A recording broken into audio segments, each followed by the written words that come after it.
Salvete omnes, salvete amici, nomen mihi est Decimus Aurelius Ingeniarius, legatus pro praetori Australia et Tribunus Plebis.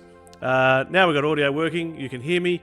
Hello, I am Decimus Aurelius. Welcome to our live stream this evening of Tribune Talks, episode 5. Series and segments of sessions where myself as Tribune present you the news, sport and weather of all things happening in Nova Roma. Specifically, we like to talk about the current Senate sessions that are going on, and this evening one of our agenda items will be to talk about the July Senate session currently happening right now. We've got a bit of an action-packed agenda this evening, so it'll be great to have you and your comments in the chat. Feel free to share your opinions and your Roman knowledge, your Roman trivia, your Roman facts, and of course you are more than welcome to help guide tonight's discussions. We'll talk about a couple of different things, including the Ludi that are also ongoing, and we'll also give some time to talk about the recent natural disasters in Provincia Germania, which is looking pretty bad as well. Hello to Lingusterix, who's asking if you've played Legend of Lucat. I can't say that I have. In fact, I don't even know if I've heard of it. Tell us about it. Yeah, that's cool. Well done. So, what I wanted to talk about first this evening is Pfizer jabs. I'm hoping that you've got yours, or your AstraZeneca, or your Moderna, depending on, or your Johnson & Johnson. Is that still a particular vaccine, depending on where you are? I'm not sure if that one's still happening. So I was fortunate enough to get my first Pfizer jab today, which is good, and I encourage you all to get your own. Thankfully, so far I've had no major symptoms, which is good. So I'm rather happy about that. You know, just the usual pain in the arm, but that'll be important, particularly here in Australia, where we're still relying a lot on government sanctioned lockdowns, at the state level anyway. To help control the flow of what we're now seeing a lot of is what they call the Delta variant of the COVID-19 strain. So we're hoping that we can speed up the vaccination process here in Australia. There are some other countries that are doing quite well with their vaccination program, and hopefully that'll help to stem the flow of infections and then the deaths and the suffering that a lot of people are going through right now throughout the world. So I very much encourage you to get your Pfizer jab or your AstraZeneca jab. So for those under the age of 60 or 70, depending on your medical advice in your local area, you should be getting Pfizer. For those 60 and 70 or over, you're eligible for the AstraZeneca, or at least that's how it is in Australia. Yes, I was eligible for the Pfizer now, thankfully, and I got that today. Pretty small needle. It's not doesn't hurt too bad for those that are a little bit fearful of needles, which is always welcome for the good results that you get. No signs of 5G connectivity yet, or any sort of tracking, and I haven't become magnetic. So for those that are worried, but yes, very much continue to encourage you to get those vaccinations, so we can all get out of this awful pandemic that we're facing globally, affecting both Nova Romans and everyone else alike. But yes, I guess on other news, and what I wanted to talk about next is the terrible situation that's happening in Provincia Germania. They have faced some dreadful flooding there, and I'm just reading some posts on the major public forum for Nova Roma, the Forum Romanum of groups.io. And he posted this on July 16th, and we were obviously being able to see some of this on our news reports locally. It was hit. Parts of Provincia Germania, or Germany, were hit by severe heavy rains and resulting in floods. Federal counties of Rhineland-Pfalz and Nordrhein-Westfalen were hit, which were about the epicenter around the town of Arwila. At the time of posting this, there was about 80 in the death count, which is very, very tragic. And so Praetor Gaius Autorius Perconinus, who is the current legatus of Provincia Germania, has been trying to organise help to those in this area. He himself is actually a paramedic by day, and he does a very good job. And he had the bad news of reporting that some of our own citizens, Nova Roma citizens, were affected in the area. So Decimus Gratius Ludovicus and Albert Corwina, Nova Roma citizens who have apparently lost everything in the floods there. They themselves are okay. I guess they've got their lives, but it appears that they've lost everything over there. And those regions over in Provincia Germania that are affected are not going to have drinking water or power for many weeks to come. It's going to take a long time to fix it up and repair. So this stream this evening is about helping them out. So you can see the donation link here. You can actually make some direct donations this evening. And if you make a direct donation there, of course, you'll come up in our ticker feed up here. But that money that we raise this evening through this live stream, we're going to donate to the appeal that the Praetor is running to help those people out in need. Donate what you can, and I'll continue to refer back to that link throughout the course of the stream this evening, because I think it's important that we can help out some of our own where we can.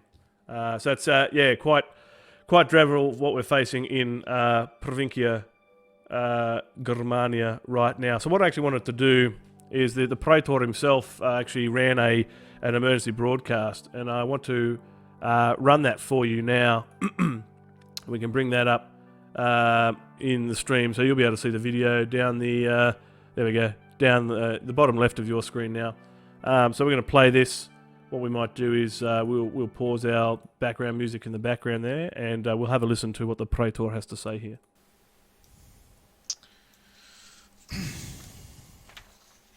Salvete omnes. Many know me already. I'm Gaius Artorius Peconinus, at the moment acting Praetor and Legatus Provincia Germaniae.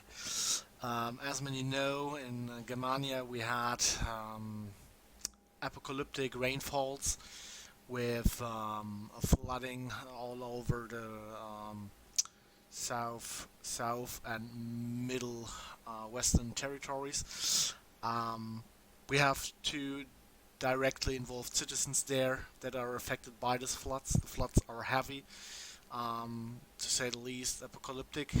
We have lost bridges, power outages, and the water systems are not running anymore in this special region. It is the so-called town of Bad Neuenahr-Ahrweiler, and the inner city more or less is non-existent anymore.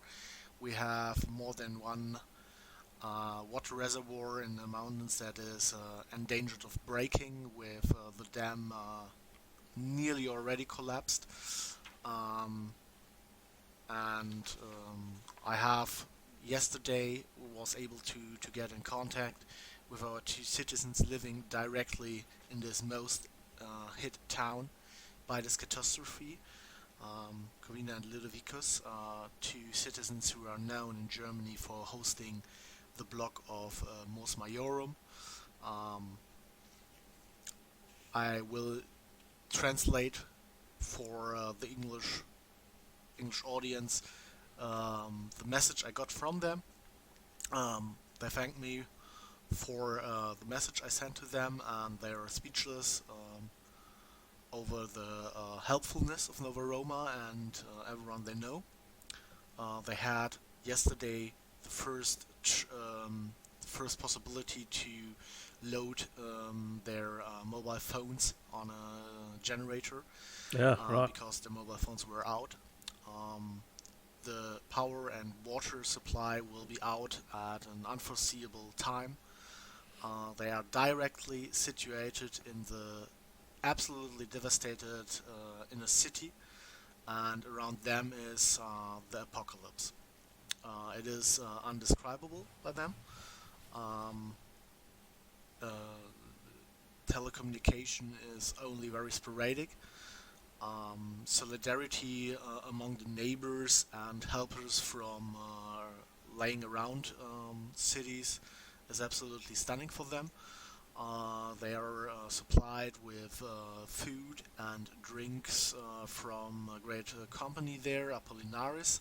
Some know that maybe, and from bakers, butchers, and private people with tea, cloves, cakes, and salads. They say that now in all situations they feel how dependent everything is on water and power. One Chinese restaurant in the neighboring city has given them a flat with a toilet and showers, Okay, so so they got they something. at least have flowing cold water, but no power at all. One neighbor that owned a refuel station has given them a few fuel power banks, boots, and at least a bit of cold beer. Their own flat is completely destroyed. Ooh. Everything that is not destroyed is only enough to be packed in 10 bags. Right. The whole library they had of Roman books, they had to shovel out on the street because it was soaked and fully destroyed. But the water is not the worst. The worst is the foul smelling mud they have everywhere. Right. Even the lararium, all statues, oil lamps, and replics are completely destroyed. They both are well and alive, Okay. but sadly, in their direct street where they live, they have multiple deaths in the neighbors from people who tried, while the flooding was active, to go into the cellars or who slept at ground level. A nearby graveyard is also completely destroyed and abroad by the flood. Coffins were swamped into the homes. Oh dear. Every bridge in that city that goes about the River Aar is destroyed.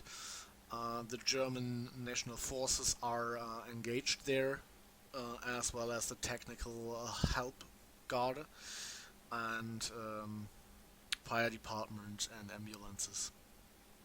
At the moment, they are trying to get out, to get cars from trees, and to get the debris away so that the streets are passable again. Sadly, they don't know how long the mobiles will hold or the telecommunication will be stable.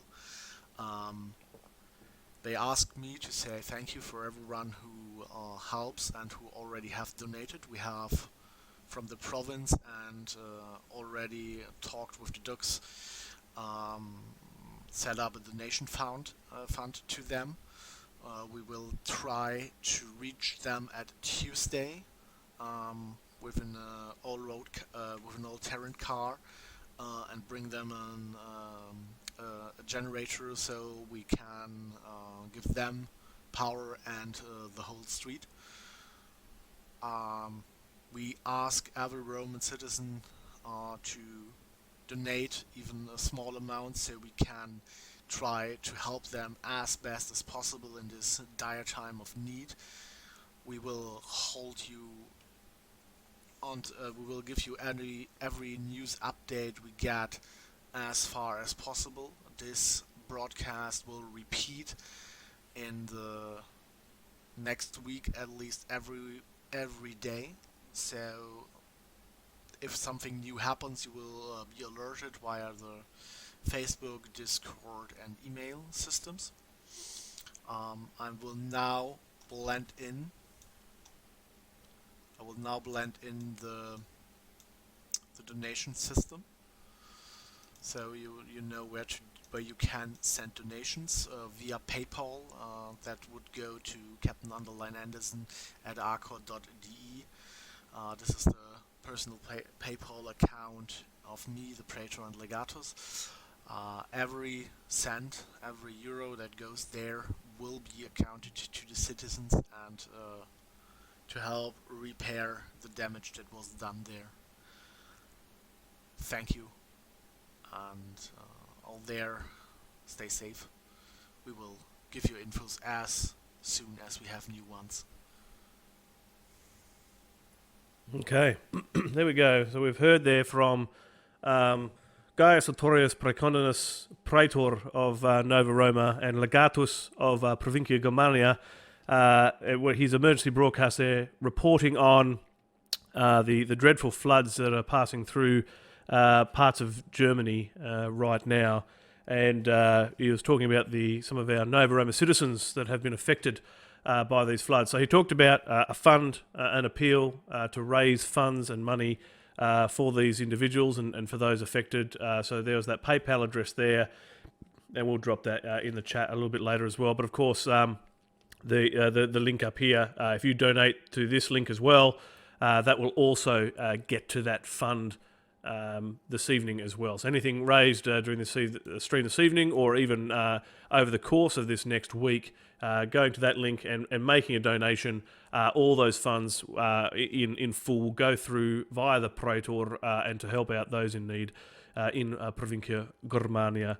So thanks to the Praetor for that video, and as you said, we'll continue to show that video here to try and raise awareness over the course of the next week or so.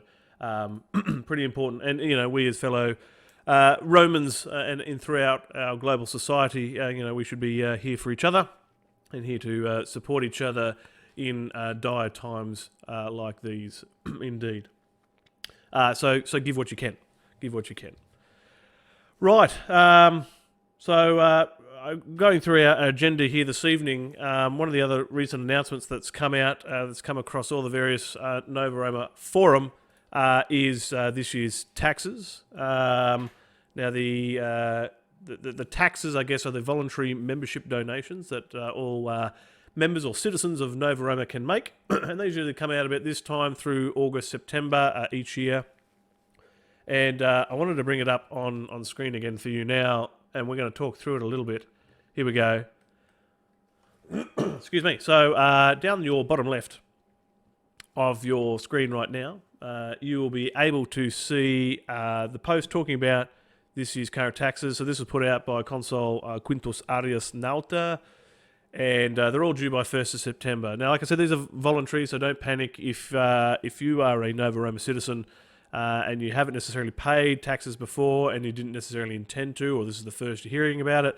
These are voluntary, but this is what helps to keep Nova Roma running, and that's why we'll talk about it briefly here on our stream and during our episode here this evening. So it's only $9, and that's relatively cheap for most parts of the world, and certainly goes a long way. So $9 makes you an Asudi, a tax-paying citizen, and gets you into a higher level of century, and gets you recognised as a tax-paying citizen, and that's all it is. It's $9 for a 12-month period. And that really helps out Nova Roma in all facets, helping to run our online databases and our websites, helping to fund programs and events and scholarships, and for various other activities and problems and natural disasters, and helping out and creating these sort of funds as well. It all comes back to the members as a not-for-profit, and as it should. So as you can see here, only $9, and that's paid through via a PayPal. And currently one of our quaestors is in charge of collecting that funding, and that is the PayPal account of the quaestor, and this is quite normal, what the case has been in the last couple of years. Tita Papilia Alanus is the current treasurer, and that is her PayPal address. So she's the one collecting the Nova Roma taxes this year. I've paid mine, as have several citizens in Provincia, Australia, and have so done by many other citizens already from around the globe and the Nova Roma Republic. So that's pretty simple to do. The only other caveat here that it specifies is that you need to send an email through to the consul and that just makes sure that the system and the database gets updated, and make sure you get recognised for indeed paying your voluntary taxes, your donations of $9. Now, of course, $9 is only a recommended minimum. If you can pay more, and we certainly encourage you to pay more, that will go even further in helping out Nova Roma and all its various activities and what it stands for. So feel free to pay what you like. Now, there's actually recognition for paying larger amounts. Now, you can actually become an equestrian, which is a higher recognised rank, if you like, in Nova Roma society, and it existed in ancient Roman times. And that can come about if you pay upwards of $135. And you can be known as the Equus Equo Privato, or knight with a private horse. Now, it's good to know that there is actually a reduced fee eligible for certain individuals to get you this same title at just $81 if you are a recognised Roman reenactor or a Latinist. Now, to be a recognised reenactor, you have to send some information through to the consuls and the Senate to be recognised, and that'll be put on your database file. Same as if you're a trained classicist or a Latinist. Skills that Nova Roma recognises as important, you'll be eligible for that lower rate of $81 and to be able to achieve that equestrian status if you so choose. And you can see all the perks here in this list. It comes with a large chunk of census points as well. Census points being how we rank the individuals in our society. Now, for those that are familiar with ancient Roman history, they did this via wealth, which was conducted via the census or worked out through the census. Nova Roma also conducts a census every few years, but I think that's unfair to sort of do it by wealth. So what Nova Roma does is through something called census points, which is really about tracking your activity. So if you're an active citizen and participate in all the free Ludi and the games and events and participate as a reenactor or talk in the forums a lot or hold particular offices throughout Nova Roma, you can gain census points and rank up in the society through classes and centuries. We've got a salve out to Goku Gamer 368. Hello to you. Thanks for joining the stream this evening. I see you've got a sub against your name as well. I suspect you received a gifted sub. So congratulations to you for having a gifted sub there, a tier 1. We had a session a few weeks ago now where Matheson Monarch, one of our users, and one of our citizens of Nova Roma, as well as one of our current quaestors, goes by Sempronius, a guy Sempronius, I think his username is, depending on his account. I think he has 2, but between them they're having a gifting war, and they started gifting out lots of subs, so nearly every single follower of this channel got gifted a sub. So enjoy the gifted sub and the small amount of emotes that go with that. But great to have you on board this evening, Goku Gamer 368. Tell us. Speak of the devil, there's Matheson Monarch right now. the big spender himself. Yes, a special welcome to Matheson Monarch. Currently a VIP and future streamer to this channel. I think we've actually got a meeting in a few hours. Probably about 12 hours time, give or take. So I'll be looking forward to having a chat with you and setting up your streams here on the channel, Matheson Monarch. There you go. Goku Gamer's found the little emotes there on the chat, so that's fantastic. I think those appearing in the chat down here for those viewing this at home or on YouTube in the future. There we go. So yeah, we've got a few watching the stream this evening. So for those that are just joining us, we've got an appeal going this evening for the natural disasters that have occurred in Provincia Germania. So you can see the link here at the top of your screen. Any live direct donations this evening are going to go towards helping our Nova Roma citizens and those affected via the huge floods in Provincia Germania. It's a fund. It's an appeal being run by the current legatus in the region and our current praetor Gaius Torres Preconinus.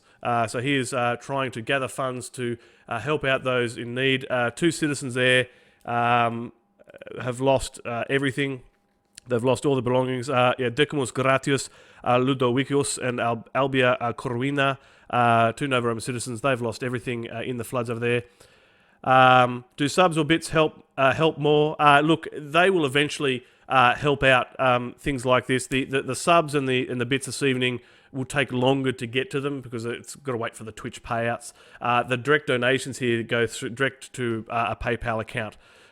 So they will be the quickest way to get funds to those affected and those in need. But if you'd like to do your usual subs or bits this evening, they will also eventually help out Nova Romans in the future when Twitch does their payout. Great Latin there coming in from Goku Gamer. Is from Hispania by the looks of it, if I've read that right, because my Latin is still quite rudimentary. Definitely my to-do list to do going forwards. So great to have a few in chat there. But yes, so for everyone else, yes, please, if you can, support the appeal run by the Praetor this evening. That's for those watching the stream this evening. That's the quickest way to make donations, and we'll try and get the other direct PayPal address of the Praetor up in chat a little bit later this evening as well. That is also the other method that you can get funds through the Praetor to help out those affected by the floods in Provincia Germania.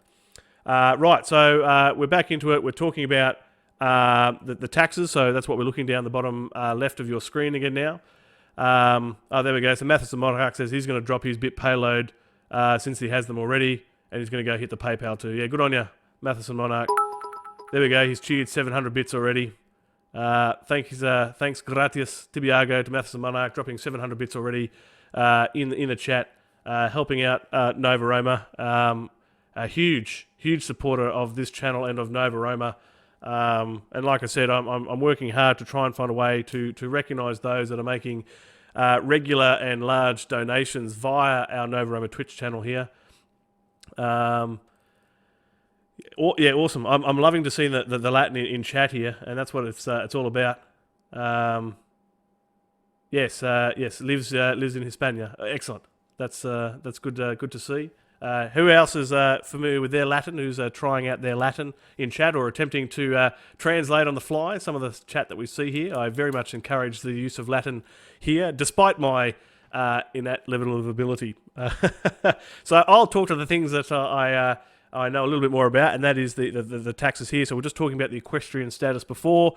And for those eligible, you can pay just the $81 if you're a Roman reenactor, Latinist, or classicist, recognised any of those, and you can become an equestrian, which is pretty awesome. Now, there is a lower level equestrian class, which is a little bit more affordable for most, and that is at least $27. So if you pay at least $27 in your taxes this year, you'll get 25 census points, and you'll get to use the title Tribunus Aurelius Equestrius as a title. So there's another level of equestrian rank that you can obtain.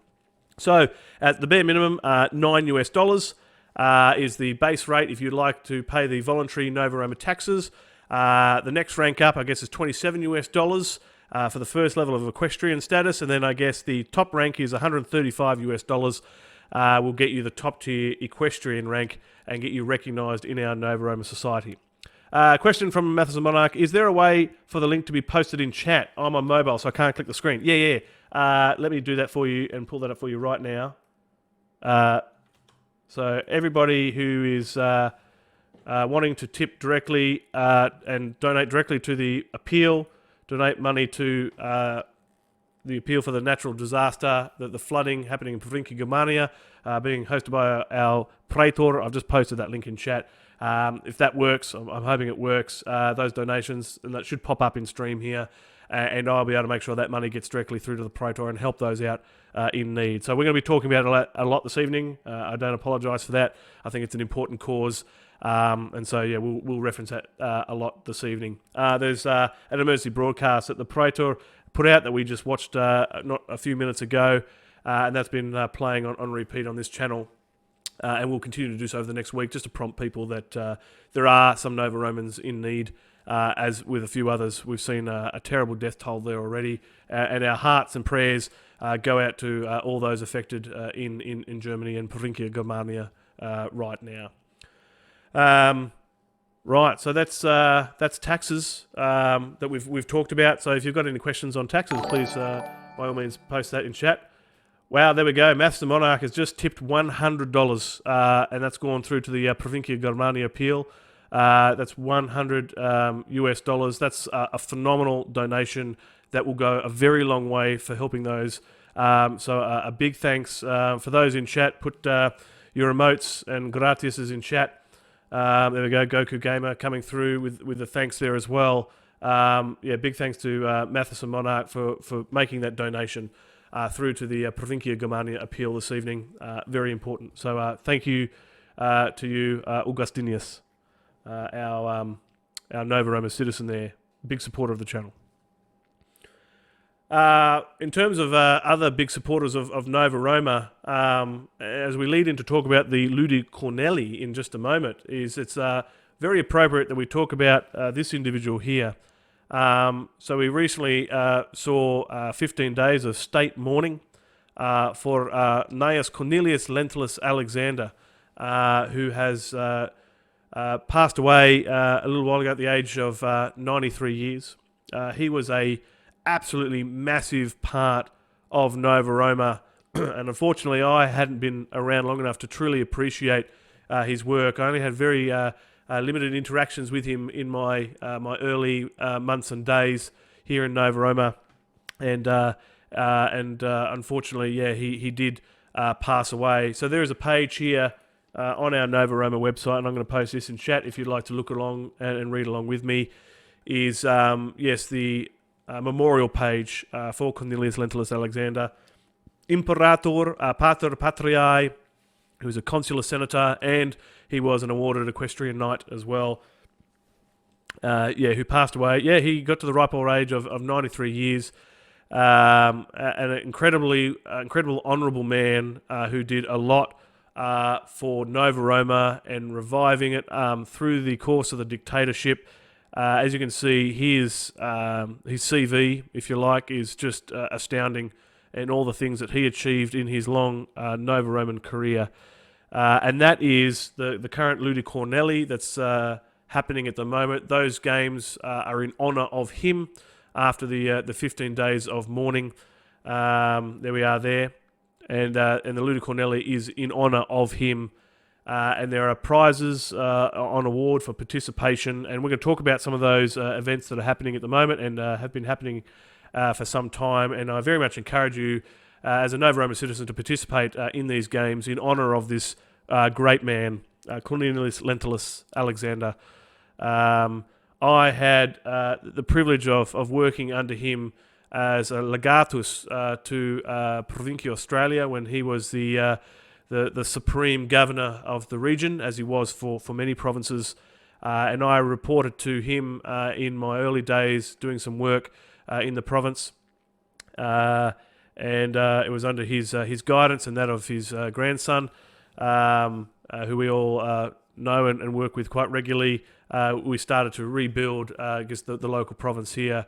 So that is my connection to this great individual.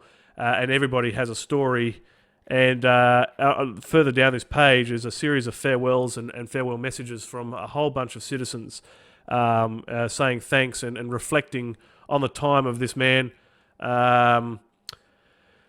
It was I've got a comment here that I'll read out from Matheson Monarch, and I will share this here because that's what this channel is all about, is sharing your opinions and your thoughts. So Matheson Monarch says, it was disgruntling being told that he wasn't grieving enough, and apparently Matheson Monarch was told that because he was too new and too young to know any better when the mourning period first started. Now that wasn't something that he expected to have slung at him, let alone in such a passive aggressive manner. I'm sorry to hear that, Matheson Monarch. Look, we can chat privately about that particular interaction. I guess it was an upsetting time for a lot of people, and some people may have, reflected their grief in various forms. It appears that you may have received some of that grief during the mourning period. But yeah, I guess a tough time for everybody. And look, I've talked to you on video chat and personally before already. And I know that you, despite being new, would have been respectful during that time and would not have intended to cause offence whatsoever. But right, all of Nova Roma grieved at his passing, and were grieving during the period of mourning, because he made such an impact on the organisation, and touched the lives of many individuals. So yeah, a tough time. Okay. So let's definitely chat more about that, let's try and fix and repair bridges. Yeah, and right, and yeah, as you say there, Matheson Monarch, you have nothing but respect for the man and his memory and all his relatives. Truly an honourable individual from an honourable family, making a great contribution to the Nova Roma state. I encourage everybody here to have a read through some of the farewell messages, and look, and there's still opportunities to add. You can actually contact me directly, or one of the other website administrators, and we can add your message, your farewell message, up there, and add it to this memorial page, and continue to reflect on such a great individual. And we this doesn't happen for everybody, but this man is certainly well deserved. The thoughts and prayers out to his family and all those who grieved with his passing and during the mourning period. And now we get to celebrate all his achievements through the Ludi Cornelii, which is happening right now. There are several events which are occurring. So the first one, and I'll bring that here up on the page, is the Kurtamen. Now I had this is a Hungarian town, if I'm not mistaken. Is the Solnokenese, the Kurtamen. Yeah, my pronunciation is terrible and does not do the games justice. But these particular first games here is a quiz. Some census points up on offer. Currently, so this is came just after the 15 days of state mourning there. Yeah, so these are part of the public funerary games here. So you can participate in these. So there was a series of questions here. We're up to the fourth question right now. And look, it's not too late to participate. So if you go onto the Forum Romanum, and what I'm going to do for everybody's benefit here is I'm going to post the link to the Forum Romanum in chat. It's on groups.io, and you can look up this. So you can look up this particular message. So this is message 97217, and you can actually go through and read all the other previous questions through the forum as well, and actually add your or answer the questions appropriately. So there's the address there that you'll send your responses through to. So this is being put through by Marcus Metellus Adilis Plebis, this particular one.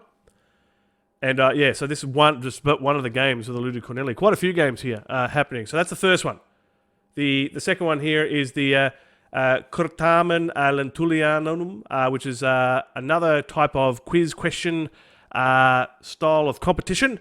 And in this particular one, you can not only get awarded census points for winning, but actually receive a real Roman coin, which is fantastic. And that's described here as well.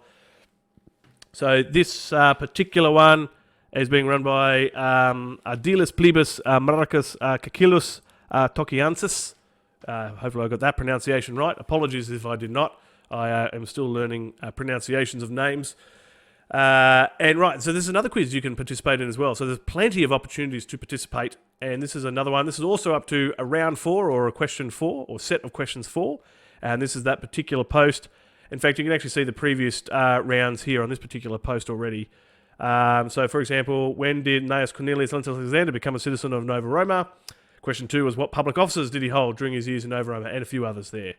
So, sets of questions. We're up to round 4 on this one. So get onto the Forum Romanum, and you can still participate in that one as well, gain some points, and potentially even win that competition. Excellent. Not only is there some quizzes, but there are live gladiatorial games. Now, I think this is still live. I don't think the results have been released yet, and I think there is still an opportunity for you to participate. So there is a video you can watch, and then you have to guess who will win the fight, and then whether the audience judges life or death on the loser. So what I'd like to do is actually watch that particular competition, and hopefully this works. So if we can bring up the full screen here. Let's see if we can get this to work. Press some buttons here. Let's learn how to screen caption games. Here we go. We can... Okay. I think we've got it working. Let's see if we can watch these live gladiatorial games. Here we go.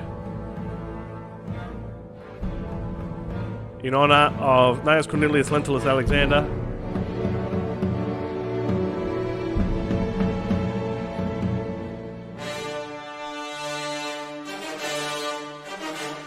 I like these games. Here we go.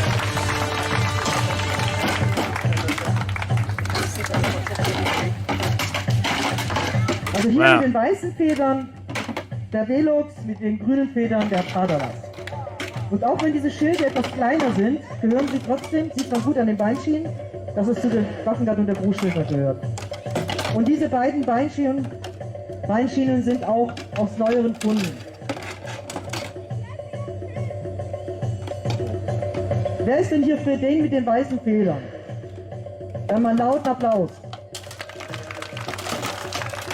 Und wenn einer den Padalas unterstützen möchte, kann er auch gerne noch mal klatschen. Oh. Oh.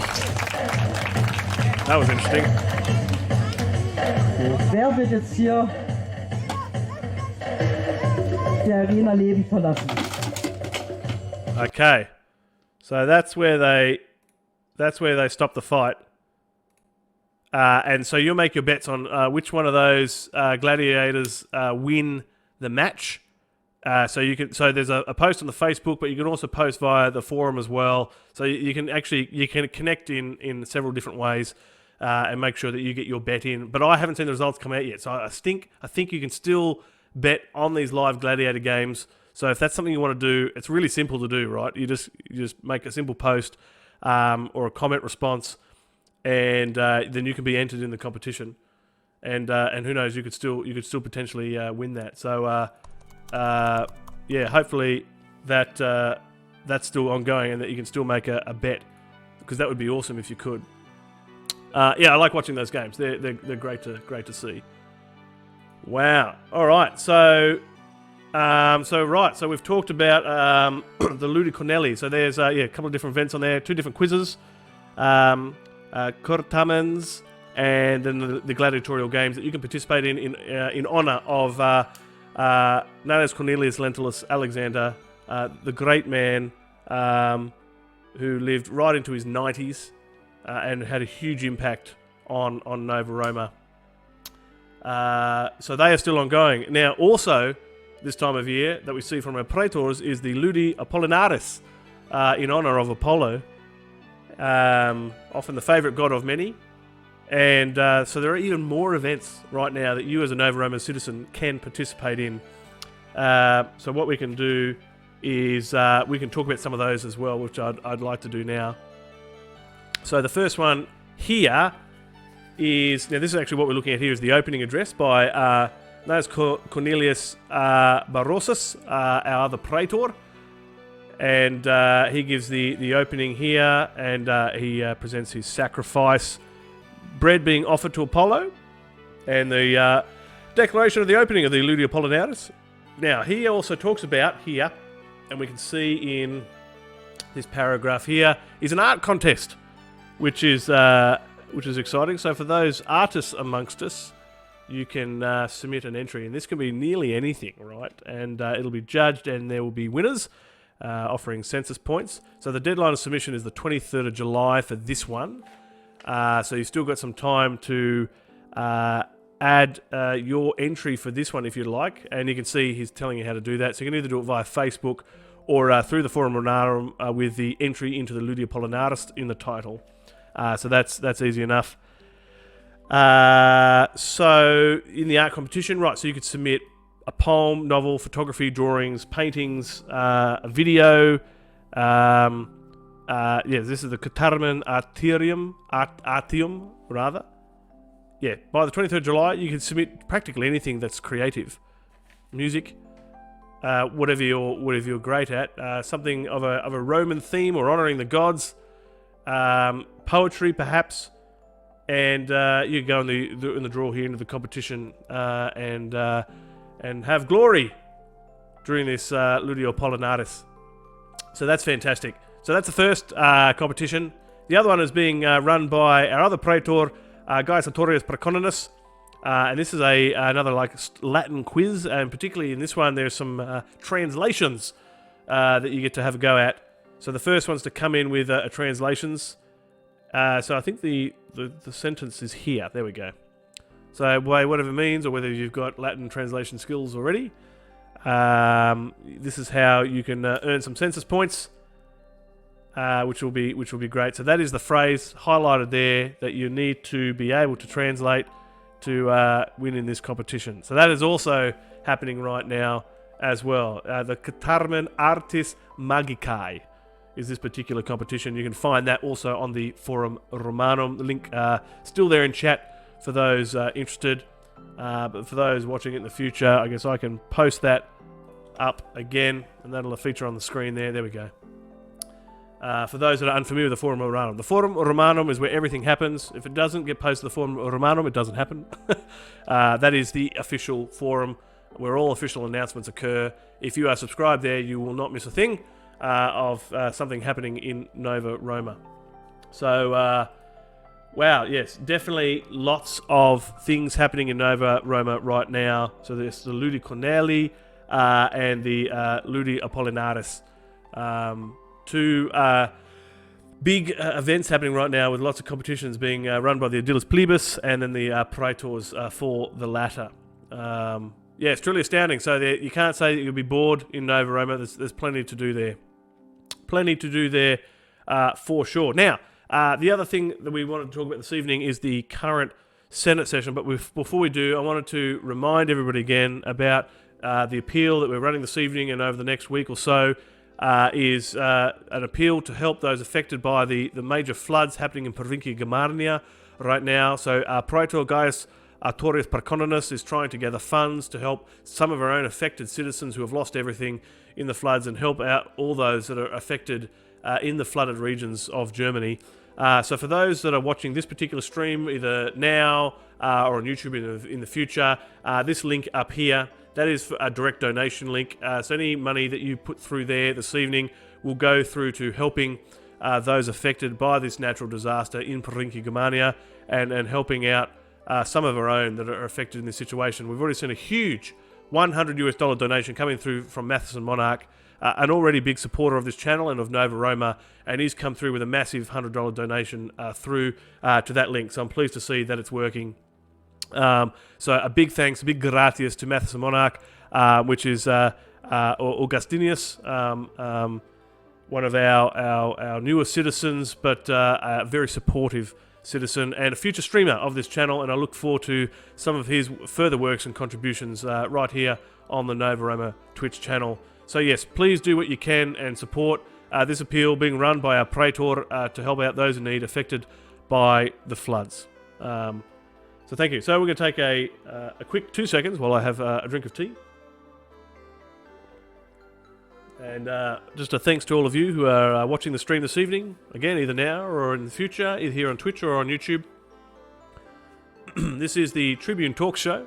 I am Decimus Aurelius. Good. Matheson Monarch has redeemed tea time with channel points. So I'll take another sip in honour of that. Cool. So Matheson Monarch says he's going to do... Yeah, drink again. So Matheson Monarch said he's going to do board games of the ancient world, and I love the sound of that. Absolutely love the sound of that. I'm a big board gamer myself, so I very much plan to watch your streams myself, and I certainly encourage everybody else to do so for those that are interested in board games of the ancient world. I think, yes, we have our meeting in about 10 to 12 hours' time to talk about your upcoming program here on the channel. So I look forward to having a chat with you, Matheson Monarch, very soon, which that will be great. That will be great indeed. Right, let's talk about another important thing, the reporting of the Senate sessions, which is what all good tribunes do, and that is a big part of our Tribune Talk show, and is always very topical and always gets perhaps the most amount of comments and opinions from those in chat, and rightly so. It affects our Roman lives, everything that happens in the Senate, and I definitely encourage sharing your opinions on the matters that we talk about here. Another comment from Mathis the Monarch there said he can even show us all the boards, which apparently they're really quite pretty. There you go. So good plug for your upcoming streams. So make sure, if you're not already, please click the follow button on this channel. That'll keep you up to date and give you a notification for when we go live, or when Mathis the Monarch goes live with his future broadcasts. In the meeting he means. Well, hopefully he can show it on stream too. That will be good.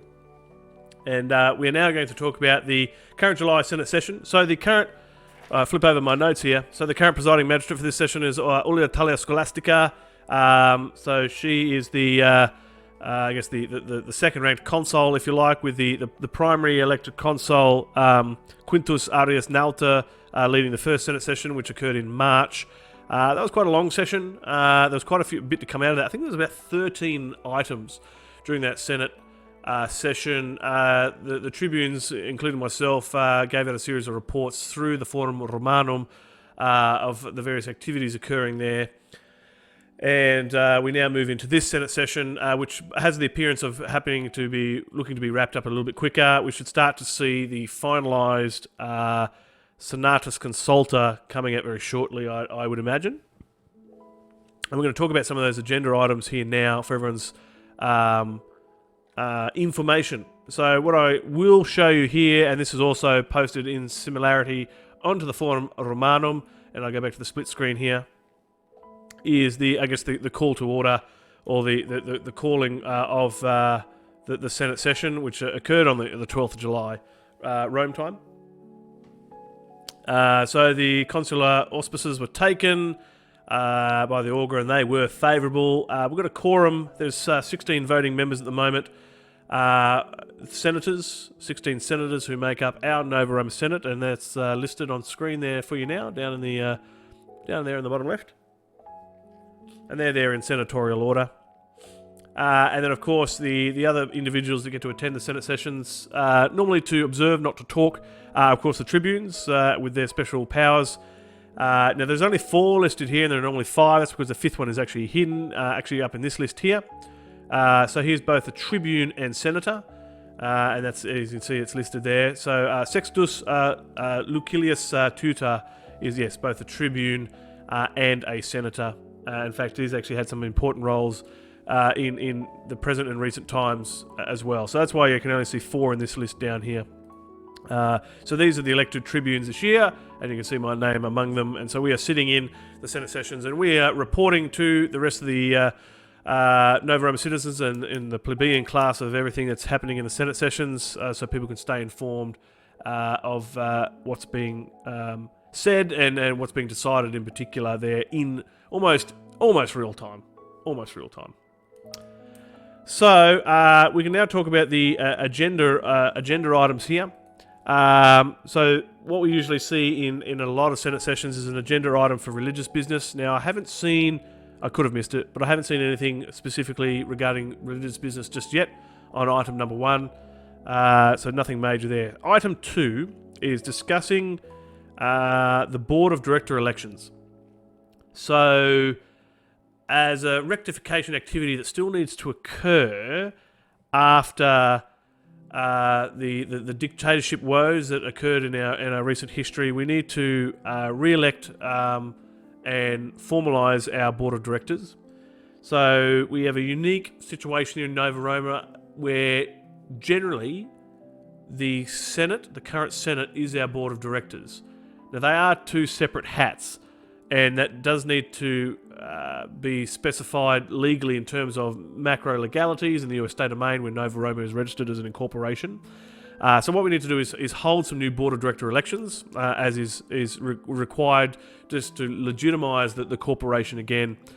So oddly enough, we just talked about him, but Sextus Tutor, tribune and senator, is actually got the task of organising the next board of director elections, the way I read that. He's actually going to come back to the Senate with some advice shortly, and they should be held in September. So Mathis the Monarch asks a good question. Do we have an election season of sort? And the answer to that question is yes. So most of Nova Roma's elections occur in November, so that's for pretty much nearly all of the various state-level magistracies and various offices there. So your consuls, your praetors, your tribunes, your quaestors, your aediles, they all get voted in around November. Now we're going to have this out-of-session, well, if you can consider an out-of-session vote in September. Now, unlike our standard Nova Roma process, where we vote via our tribes and our centuries, which is the one that happens in November, this board of director election will be a one-person, one-vote system, which is the standard requirements under, really for most corporations around the world, really, but in particular, I guess, the US state of Maine. The members of a corporation should have the ability to vote in those who are on their committee, or in this case, what we would call the board of directors. Mathis Monarch just asked a clarifying question: is that every year or on a set rotation? So that's every year. Every November we hold an election for all the magistracies of Nova Roma. So most magistracies, bar the censors, is a yearly posting or a yearly job. So last year I was voted in as quaestor, so I ran a year as quaestor, and then I ran in the last November I ran in the elections for tribune, and I was voted in as a tribune, and I now run as tribune for this year. Come November this year, you'll be able to apply as a candidate for various other offices again from there. Gratis from Mathis and Monarch. So yes, every November you'll see some elections. All things going well. I think not last year, might have been last year or the year previous. The elections have gone a little bit later. They're usually rolled into December because of various other things happening in the Senate, or some red tape or something like that. Or some various consuls being away. Problems do occur sometimes, but we always generally like to hold the elections in about November. There are certain dates that we like the officers to take up position by and have their oaths of office done. November is about the time frame we like to hold our elections, give or take. We're talking about the board of director elections. So in about September, all things going well, if the Senate ratifies this and the Senator Sextus Tutor can organise it, we'll have a one-for-one vote. Now, the vote is unique.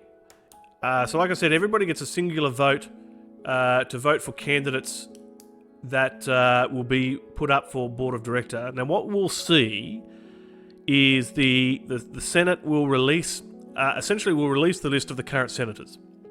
So the current senators, I guess, that we see now in the current Senate session that are sanctioned by the census, which are set through the census that occurs every few years in Nova Roma.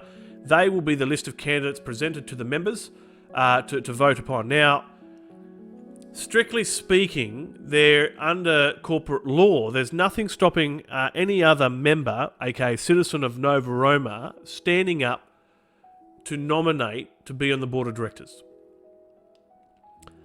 And I guess strictly speaking, now this is currently my understanding, and I don't know main corporate law, or really I don't know every bylaw of Nova Roma, but this is currently my understanding that I've spoken to with a few other colleagues and various other magistrates. So pretty much anybody can stand up for the committee or the board of directors, but the advice that we'll receive from the Senate is it said in honour and respect of the tradition of Nova Roma and the res publica, is that we request that all citizens, aka members of Nova Roma, vote for the current standing list of senators. And that way we will ratify all the senators as the board of directors, aka our decision makers and those that handle the finances of Nova Roma, and we'll go on our merry way as our symbolic Roman Republic. Now, in the event that someone who is not a senator gets voted in, or gets the amount of votes, and I'm not exactly 100% sure how this works, but gets voted in on the board of directors, they're under normal Nova Roma bylaws, and through the power of the censors, then those individuals will be able to be voted out of the Senate legally under US main state law, and that will leave just the original censor-approved list of senators in the Senate list and in our Nova Roma Senate. So so that's I guess the message we're trying to get across here is when the board of director elections come out in hopefully September, I encourage you as a Tribunus Plebis to vote upon only those current senators recognised in our senator list as approved by the censors, to ratify them properly as board of directors and in good faith of our symbolic Nova Roma Republic.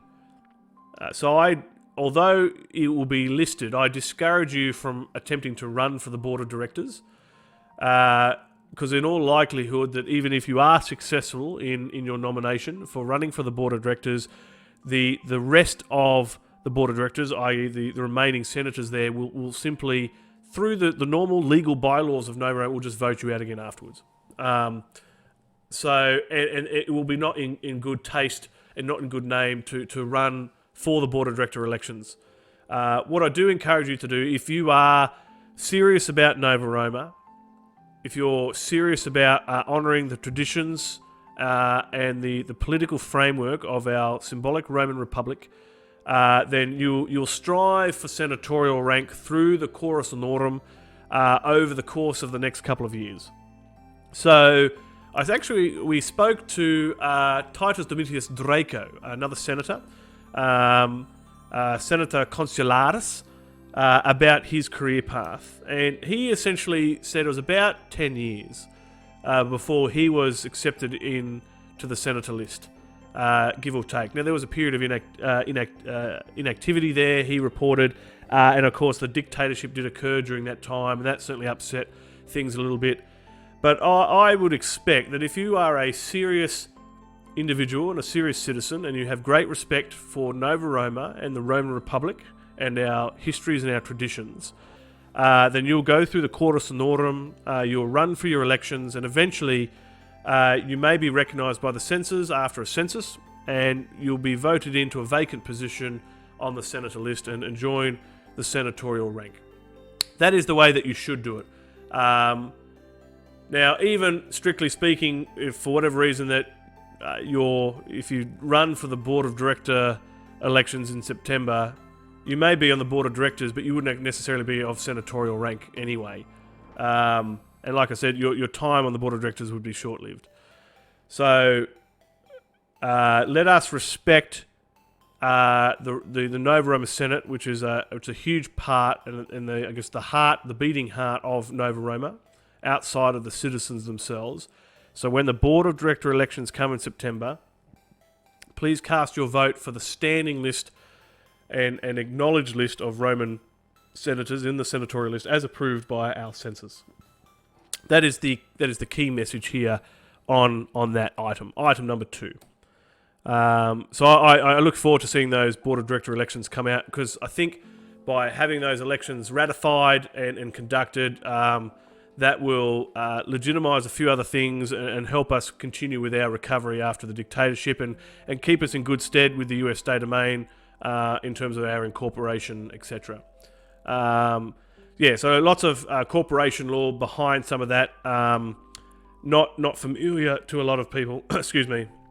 But yeah, just know that the message there is when the board of director elections come out in September, cast your vote against the current standing list of senators as put out in the release message. Strictly speaking, under Maine law, you could potentially stand for the board of directors, but I discourage that, and you'll likely be voted off under legal bylaws anyway. And it would be disrespectful, frankly, to run.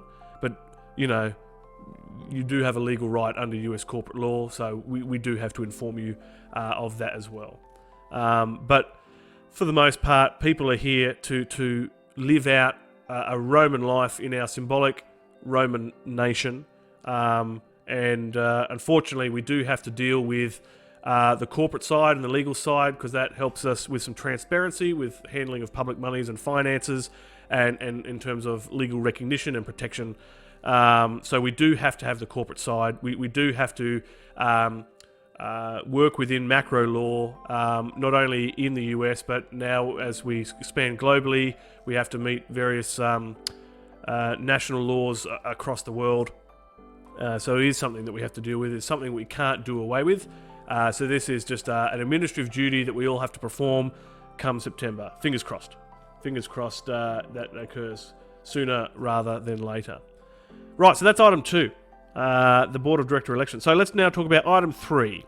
Now this will hopefully get some chatter going, and there's a lot of people with opinions on this particular matter, as will the next item I see as well. So item 3 is the reinstatement of the Tirocinium, let's get the pronunciation right, Tirocinium, Tirocinium, there we go, which really is talking about a probationary period for new citizens. So at the present time, there is some legislation which is prohibiting a probationary period. In fact, if you're a new citizen, you wouldn't have seen any administrative probationary period, really. You may have seen it talked about in passing, but ultimately it doesn't technically, it's not currently being enforced, I guess. There we go. Matheson Monarch says, as a scriber, he's always free for administrative work too. That's good. And let me know if you need it. Well, I certainly, I'm always looking out for people who are willing to assist.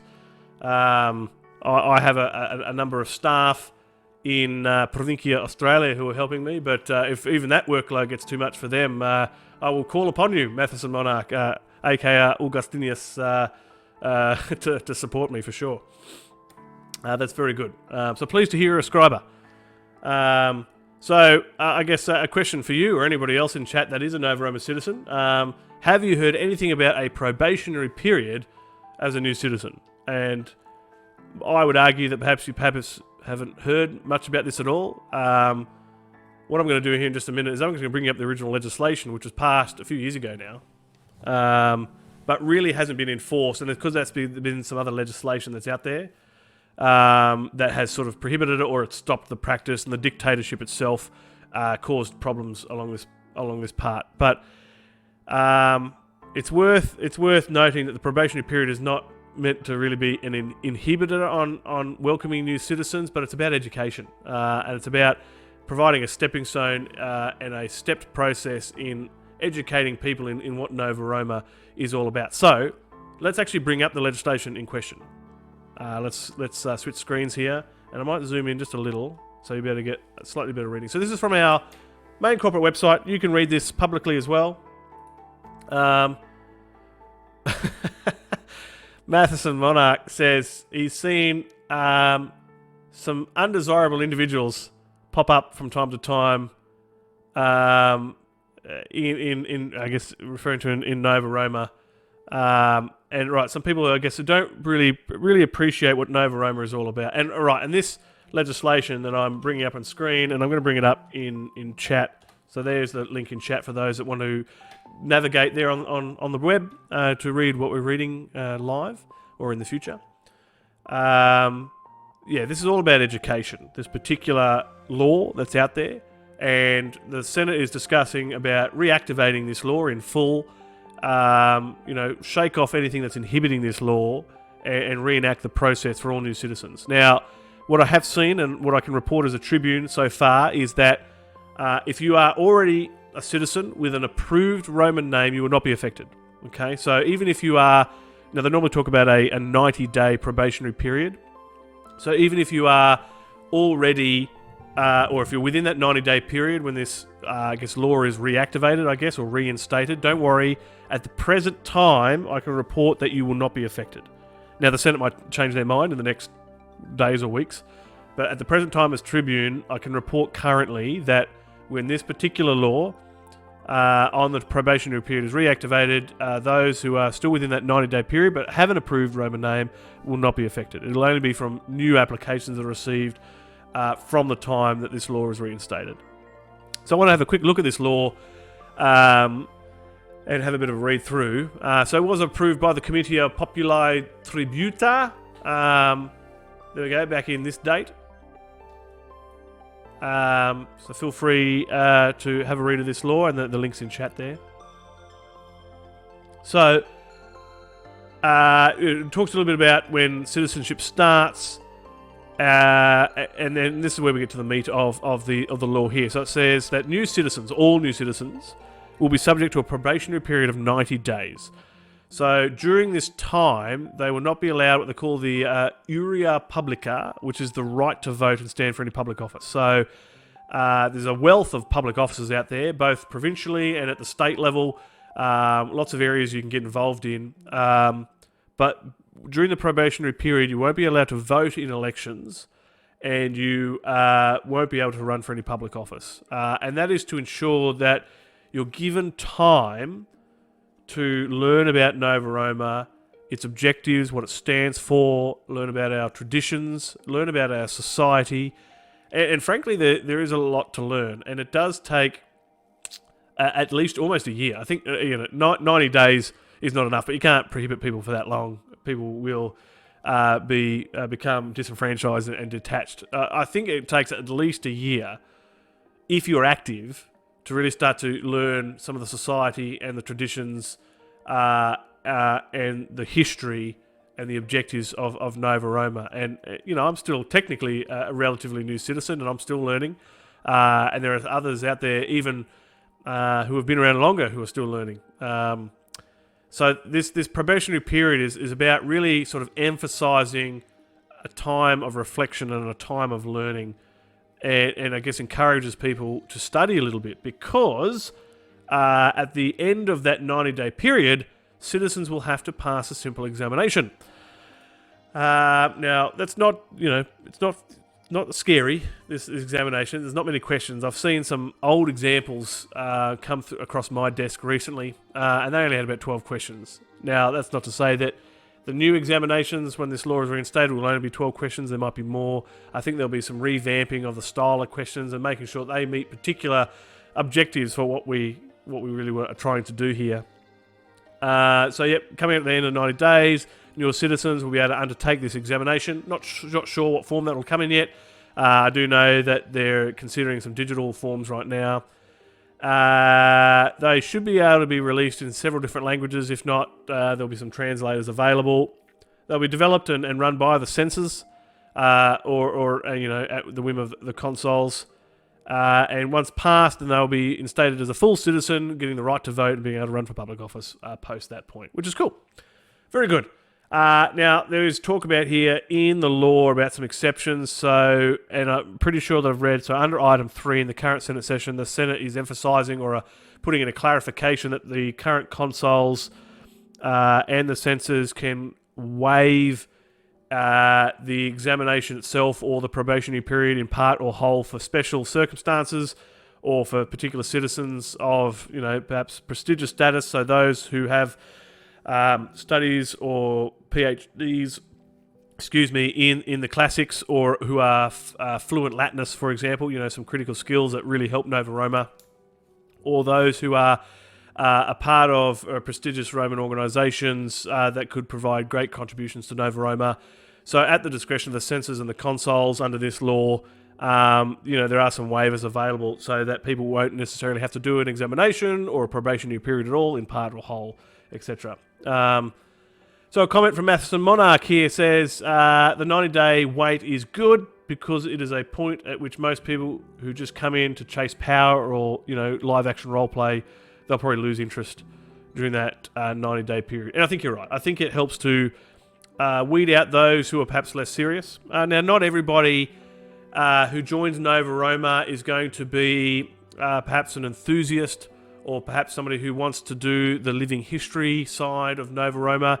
Some will be academics. And that 90-day probationary period doesn't affect them at all, really. If they're here for the history or the study or the research or the networking, the 90-day probationary period won't affect those people, won't affect the students or the academics that join Nova Roma.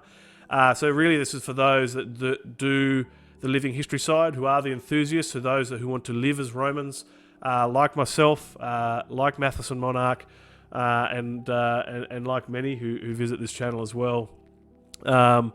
It's to really ensure people that are coming into the organisation are serious and actually, educating themselves on Nova Roma and what we do. And the examination encourages people to study and learn a little bit about us, because we have a long history. We've been around for over 20 years now. And we have, like a living, breathing nation, we've gone through our ups and downs. We've seen many laws and legislations.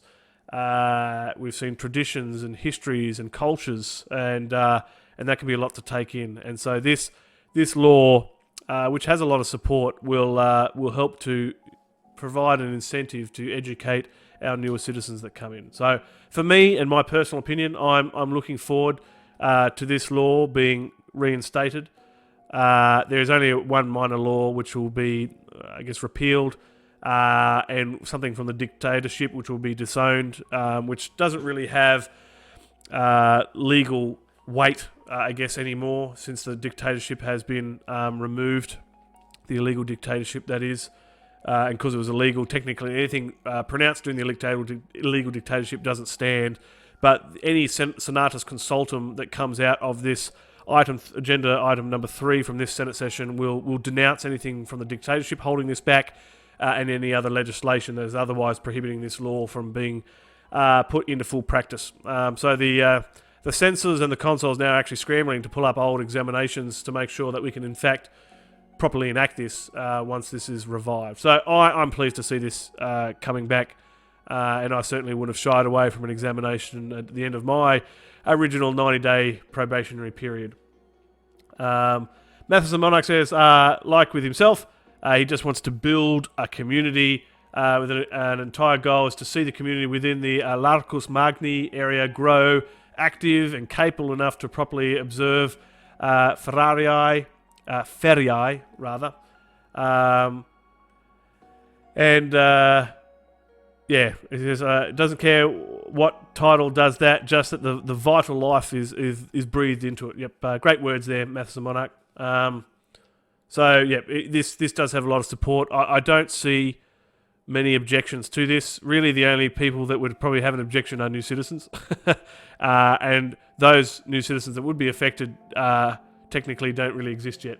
So, any appeals or outcries against this would be perhaps unusual, I think.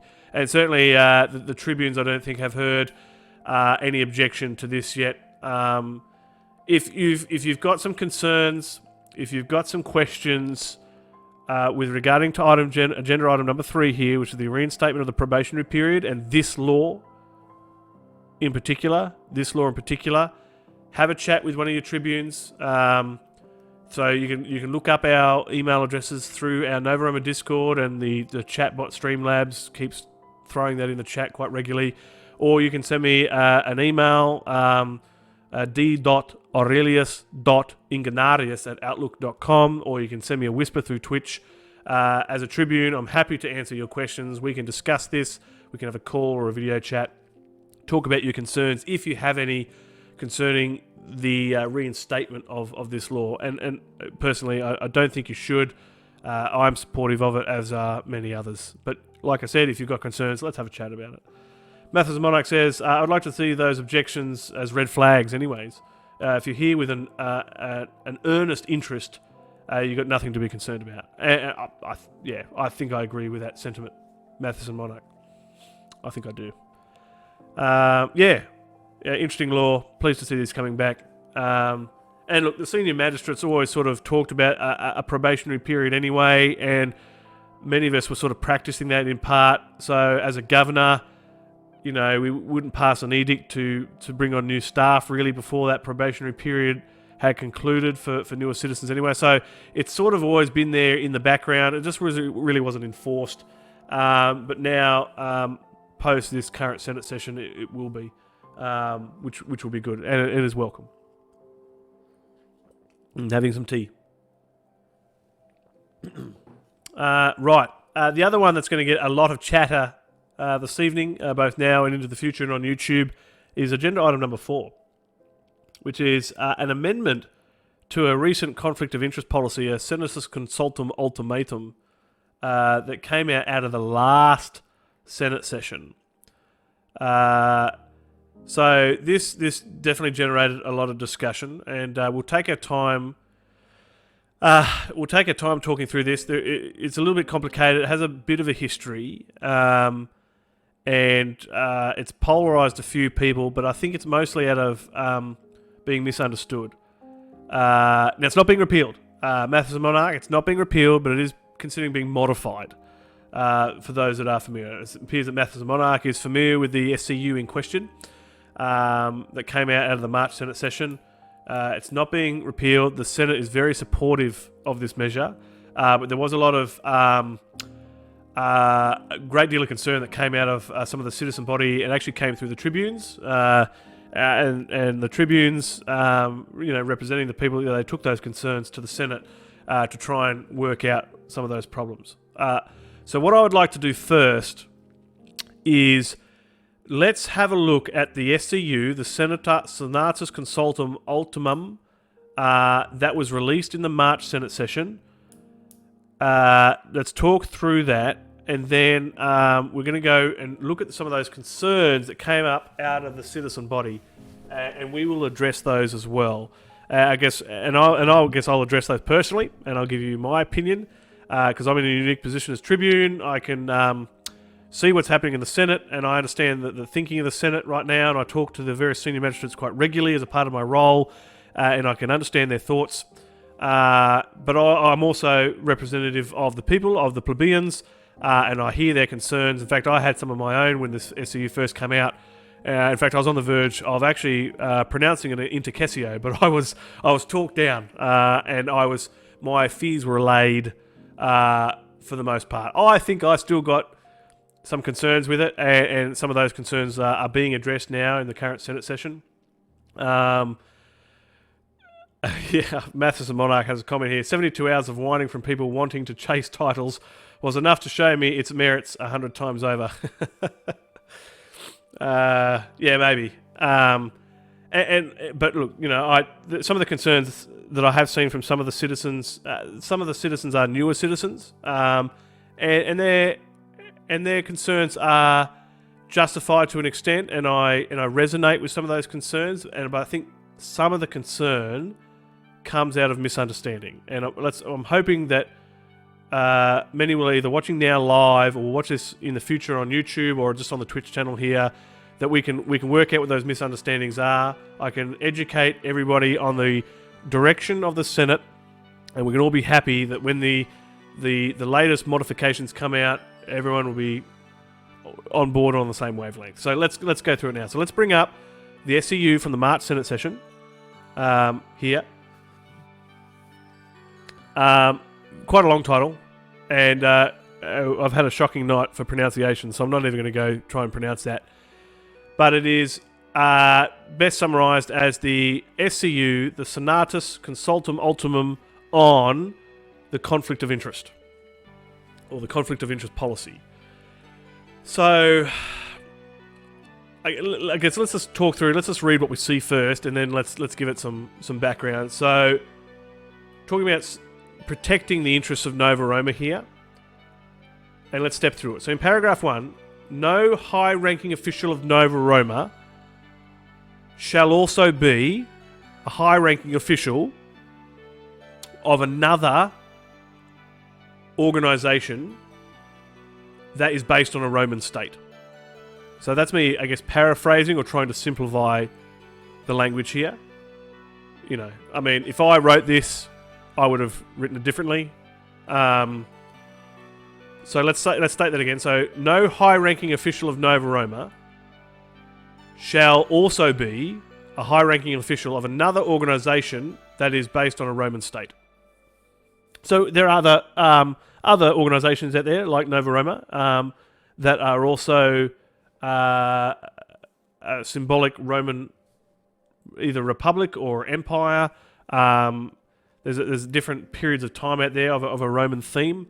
So this is stating that you can't be a high-ranking official in Nova Roma if you're already a high-ranking official in another organisation that's based on a Roman state or a Roman nation. That is the key component here. So for the purpose of this SU, and we define what a high-ranking official is, so that could be a position of senator or equivalent, provincial governor, or equivalent, or any officer appointed by the Senate. Now, this SCU also defines the 26 men. I don't think we've seen anybody hold those roles for some time now anyway, so that's partly irrelevant. Quaestors, Tribunus Plebis, Aediles, Censors, Praetors, Consuls, or their equivalents in any other Roman equivalent organisation, Roman nation or state-based organisation. And then I guess they also define it from a religious point of view as well. So Rex Sacrorum, Flamens, Pontifexes, Augurs, and a few others, Vestals. Right, so that we define quite a few positions there under this SCU. That if you hold those equivalent positions in another Roman-themed organisation, i.e. you're a high-ranking official, then you are not eligible to be a high-ranking official of these positions in Nova Roma. So that is the intent of that first paragraph. So I guess there's some further definition here in the second paragraph. High-ranking officials of Nova Roma shall have no other corporate priorities within Nova Roman revivalism than Nova Roma. It's probably poorly worded, but if you're in another Roman organisation that's about Roman revivalism, you can't be a high-ranking official in Nova Roma if you're doing something as a high-ranking official in that other organisation. And we're talking about the protection of the reputation, success, and promotion of Nova Roma. This talks about daughter companies and chapters. So, right, if you are a presidential head or a director or a high-ranking official of a subsidiary organisation of Nova Roma, that's fine. That's okay, because that's related to Nova Roma. Or if you're in a allied or autonomous reenactment unit or an allied legion, that's fine as well. That's not in contravention or contradiction to Nova Roma's activities because it's complementary. So as an example, in terms of Provincia Australia, it's currently an unincorporated association called Australia Nova Romana. It'll have a head, it'll have high-ranking officials that lead that committee and that group. But because it recognises itself or defines itself as a subsidiary to Nova Roma, there's no effect here. There's no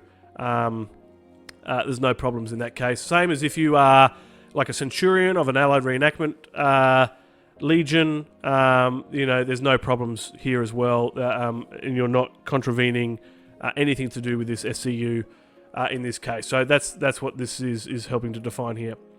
And then it just talks about consequences from that point, right? So if it is known that you're a high-ranking official of another organisation that meets, if it's a Roman state or does Roman revivalism, you just won't be able to either run for office in the first place, or if you have run for office, fraudulently, and knowingly or otherwise, then you'll be able to be removed from office or stripped of office, and there'll be investigations by the praetors. Could go to trial in Nova Roma. It's every citizen's duty to inform magistrates if they become aware of somebody who is, fulfilling high-ranking official roles outside of Nova Roma and attempting to also be a high-ranking official within Nova Roma. So that is just on face value what this SCU is trying to do here. Okay, and that was what was released in the March Senate session. I'll come back to a comment here from Matheson Monarch. He says he kept seeing people say that they only wanted to help and that this would stop them. And if people really just wanted to help, then the titles shouldn't matter. Matheson Monarch says he helps all the time, and he says he's a nobody. Clout chasers be clout chasers. Right, and I think you of all people, Matheson Monarch, certainly put your money where your mouth is. You very much help Nova Roma, both through physical work, you're a scriber, but also through financial donations as well. The amount of money you've put through just through this channel alone as donations to Nova Roma is astounding. And I can report we actually got our first physical payout from Twitch just the other day. Physical money in our accounts has gone to Nova Roma, which is great news, and a huge chunk of that was because of you, Matheson Monarch. So thank you so much. Gratias to you and all your help. A fair comment from you there, perhaps. Right, so that's the SEU. So now let's provide some clarification and provide a little bit more clarification there. So this SEU is pretty standard stuff from a legal corporate perspective. So corporations or not-for-profits generally will generally have some sort of rule that says that you can't be on the committee or the board of directors or be an official within our group if you're a part of another group that is competing, right? So we call this a conflict of interest policy, but there's other older policies out there, which I'll come to in a minute, called competing organisation policy or competing organisations or something along those lines. And right, so this is about protecting Nova Roma's assets and Nova Roma's finances from competition, really. And I guess competition in this regard is, other organisations that also act as Roman states or do Roman revivalism. Now, one thing we need to be clear is Nova Roma allows, accepts, and encourages dual citizenship. What do we mean by dual citizenship? Dual citizenship is a citizen of Nova Roma who is also a citizen or member of some other Roman-themed organisation, be it a Roman state of any period or any other Roman revivalist movement or group. So you can be members in multiple groups. All right, there's nothing in this SEU stopping that. Okay, so you can be what we're calling a dual citizen, but often people can be in even more than two organisations. But for the sake of argument, we're just calling them dual citizens. If you are a dual citizen, then you are welcome in Nova Roma. And this SEU, even as it currently stands, does not prohibit that. What it does prohibit is prohibit you from running from high-ranking official positions or offices. And it appears, based on this SEU, that's most of them. Do I agree with all the positions defined here? So this is where I had my first sort of problem. Is I think we've gone overboard. Now, if I had power for a day, I wouldn't have included the 26 men. I think that's a bit overkill. I think that's perfectly fine to have dual citizens or those with membership to more than one Roman organisation running as the 26 men. I don't have a problem with ediles. I think they should be able to run for the dealership. But right, anything else that would be considered on the board of directors or privy to the board of directors meetings or the Senate, I think would be prohibited. So I agree that dual citizens can't be consul. I agree that dual citizens can't be praetor or censor or senator. The Tribunus Plebis was an interesting post. Initially, I thought that dual citizens should be able to run for this, but tribunes have the power of intercessio or veto, which can interfere with the running of Nova Roma. And that power should only stay with Nova Romans, right? In the interest of Nova Romans. If you were to have somebody, and look, most dual citizens are not going to be malicious individuals with the intent to tear down or disrupt Nova Roma or steal from its treasury or anything like that. However, there could be a case, and we need to protect against that, and that's quite common, as I said before, in corporate and not-for-profit entities. And so I think really in thought that the Tribunus Plebis should also be a position that's prohibited from dual citizens. Quaestor was interesting. Initially I was against Quaestor being on this list, but because your Quaestors are often treasurers and handle finances, I didn't want it to be prohibited, but it has to be. And I think dual citizens should also be prohibited from running from Quaestor. So I believe that a Dillis Plebis and then a Dillis Corulus positions should still be open to dual citizens. At the moment, with the current SU, it's not. Now, I don't know presently whether the Senate is planning on revising this list of officials. Now, even in some of the religious ones here, I think, again, we're a bit overboard. Like Vestals, I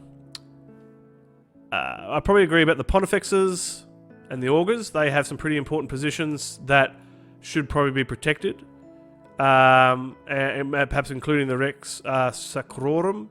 Flamens, I don't think should be on the list. As the others here, I don't think they should be on this list. That's just my personal opinion.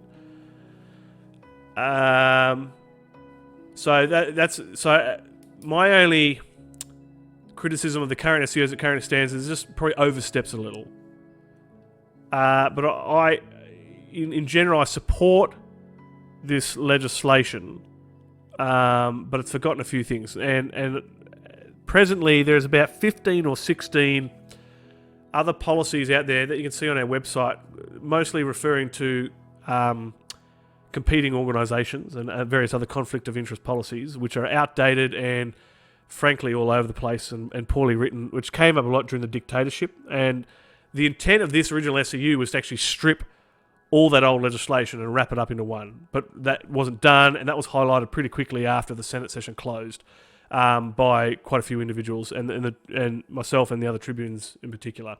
So, as a part of the current Senate session, the Senate is looking to make a note that strips and removes all that old competing organisation and conflict of interest policy. So the only policy that will exist is just this one, in whatever modified form that will take, and it'll be all clean then. Okay.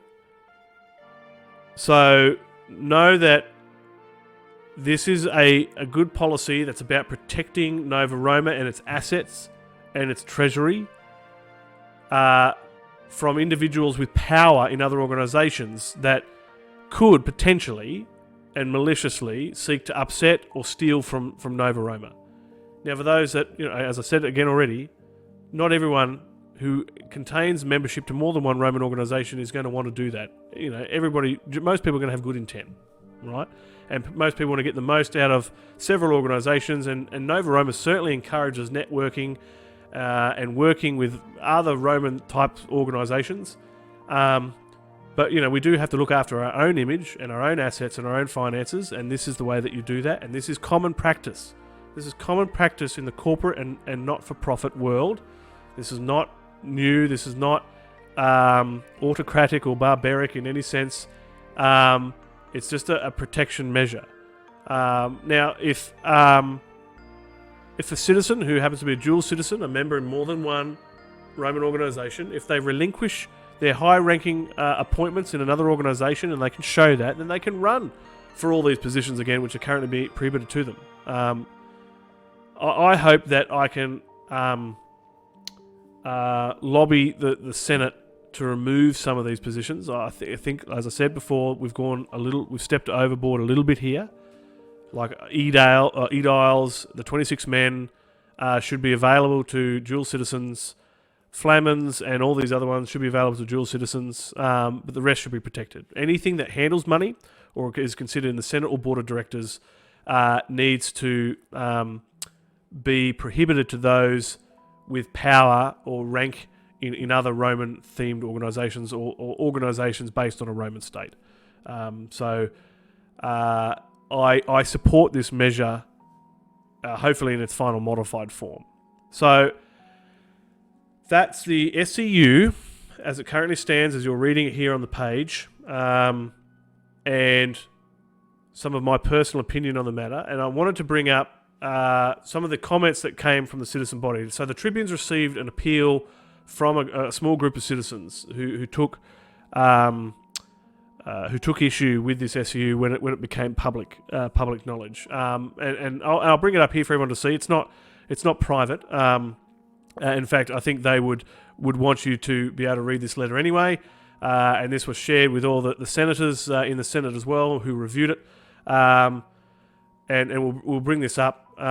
Is this letter here? So it's called an appeal to the Tribune for the removal of the SEU-based restrictions on dual civies or citizens.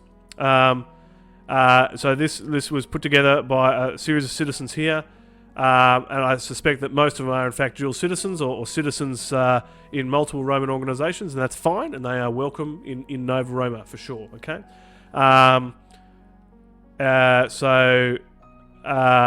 a series of concerned citizens that came to the Tribunes with this letter here. that opposed the SU when it came out. And so they will be pleased to hear that this was taken to the Senate, and the Senate is actively reviewing this and is considering modifications to the SU. But the modifications to the SU was already an agenda item, actually even before this letter came out, because it missed removing all the old legislation that was out there, and I'm hoping we see some of those prohibited officers taken off that list, based on my opinion. We'll see what happens. Something to read through here, they talk about holding the principles of hospitality and common respect for dual citizens with other organisations. Now it says it is their desire to preserve, on the Fletcher Kincaid scale, the readability gets a bit hard here, but essentially, they're just taking that they believe the SU was a misstep. So they feel that dual citizens are being unfairly targeted here. So they refer to this concept of enemy or opposing organisations. Now, this is terminology that came out through the dictatorship, and it's not language and nomenclature that's used by the current Senate. And like I said, there's about 14 or 15 pieces of legislation out there that needs to be removed. That SEU should have done that, but this modified one that comes out of the current Senate session should specify and remove all that old stuff, which should also help provide some clarity. So they've have 4 points here, and let's just step through that, each of their 4 points, and let's talk to that, and I'll see what I can share on, see what I can share in helping to dispel perhaps some of the misunderstandings or some of the fears that these citizens have, and for anybody that may have concerns over this legislation. A salve to Quaestor Gaius Sempronius Skepsis Agricola, who's joining us from Provincia, Australia. Welcome to you this evening. We're currently talking about agenda item 4 from the Senate session, which is the amendment to the conflict of interest policy in the SEU that came out in the March Senate session. We were looking at a letter here live on screen, which came out from a set of concerned citizens. And they'll be pleased that we're talking about it now and talking about some of their concerns that they have. And they'll be pleased to hear that this letter has made it to the Senate, and the Senate has reviewed this letter and has taken that under consideration in the modified SEU that they're planning to release on this conflict of interest policy. That is definitely worth noting that yes, Gaius Sempronius is also a huge contributor to this channel as well, having gifted plenty of other subs previously as well. And we see the Praetor Gaius Artorius has also joined us, and probably that's an apt time again for us to prompt about the fundraising appeal for the natural disaster that's occurred in Provincia Germania and the severe flooding that's occurred in Germany. You can donate one of two ways. I'll get the Praetor to put the direct PayPal link into chat, but you can also make a direct donation in this link up here above. And we've already seen Matheson Monarch make $100 donation to that Provincia Germania appeal. So the Praetor will be pleased to hear that. So Praetor, if you're out there, let's have a chat after this stream so I can get you that $100 that's been donated by Matheson Monarch, which is truly amazing. That will go a long way to helping those affected by the floods in Provincia Germania. Rats! The link has been shielded. Send it as a whisper to me, Praetor. For some reason, you're not coming up as a moderator. Maybe because your account name changed. I might have to update that in the channel settings. So send it as a whisper, and then I can pop that into chat again for everybody to see. So yeah, there's two ways: through the direct PayPal address of the Praetor, or through this link up above in the stream here. You can make direct donations to the Provincia Germania appeal and help some of our own Nova Roma citizens that have been affected by the floods, and they've lost everything. Thankfully, they've got some temporary accommodation now, and they've got running water, and they've got the opportunity to be able to charge their phones for the first time. But yeah, our thoughts and our prayers go out to not only them but all those affected. The death toll continues to rise, and that's really disheartening to see. And the Praetor is doing all he can to help those affected in the region. There we go. Cool. I can see that C. Sempronius has been following for 140 days, according to chat. There we go. Time to take a drink of tea while we reflect on that. There we go. We can see up in the ticker, up above, Matheson Monarch's donation, $100 donation there to the appeal this evening. That's fantastic. So again, a big gratias to Matheson Monarch for donating that money to the appeal. Thank you. So if you're watching this live or you're watching this in the future here on Twitch or on YouTube, that link will still be live. We'll get the notifications. So over the next couple of weeks, please feel free to continue making donations either through the PayPal address previously provided by the Praetor through the various forums or through that link. All that money will get through the Praetor to Provincia Germania and really help out those in need. Definitely a worthy cause there. Okay, so let's go back to this letter that I've got on the screen here, talking about the SEU conflict of interest policy. Let's talk about item number 1. So they say here, the concerned citizens here say that the citizens of Nova Roma who hold office in other organisations may be eligible for all offices of their respective citizenship status so long as they have paid their taxes. So I can tell you right now, reporting as a tribune from the Senate, this will not happen. So as I explained earlier, whatever the modified form of the SU comes out, it will remain in place. It's an important protection policy, and unfortunately for those citizens, and it's careful to clarify here, those dual citizens or citizens in other Roman-themed organisations who hold high ranks. So this is technically saying that you can still run for higher offices in Nova Roma, provided you don't hold any other office in those other Roman organisations. So it's not completely opposing dual citizens here. And it's worth noting that. So the SEU in its current form does not prohibit dual citizens, as we're calling them, to run for major office in Nova Roma if they're only just a basic citizen or a member in another Roman-themed organisation from whatever era, for whatever type of revivalist activity. That's fine. You just can't hold any rank or equivalent ranks to that specified, or hold any high rank specified in that other Roman-themed or Roman state-based organisation. Okay, so in part here, how do you donate here? So let me post the link in chat for those that are asking. I've just posted the link again in chat. If you're looking to make a direct donation to the Provincia Germania appeal, I've just put that link in chat. Making a tip there will go straight through to PayPal accounts, and that'll be then transferred to the Praetor, who will be able to provide that funds through to those affected. So good question. That's the link there. That's that same link up the top here. That's that same link I've just put in chat. There we go. Right, so they've explicitly asked who hold office in other organisations may be eligible for all offices in Nova Roma. Yep, that won't change. We will not be able to change that, and that policy is about protecting Nova Roma. So even though probably all these citizens here who have expressed their concerns, they're probably all meaning very well, and they will probably have the best intentions at heart, but no one can truly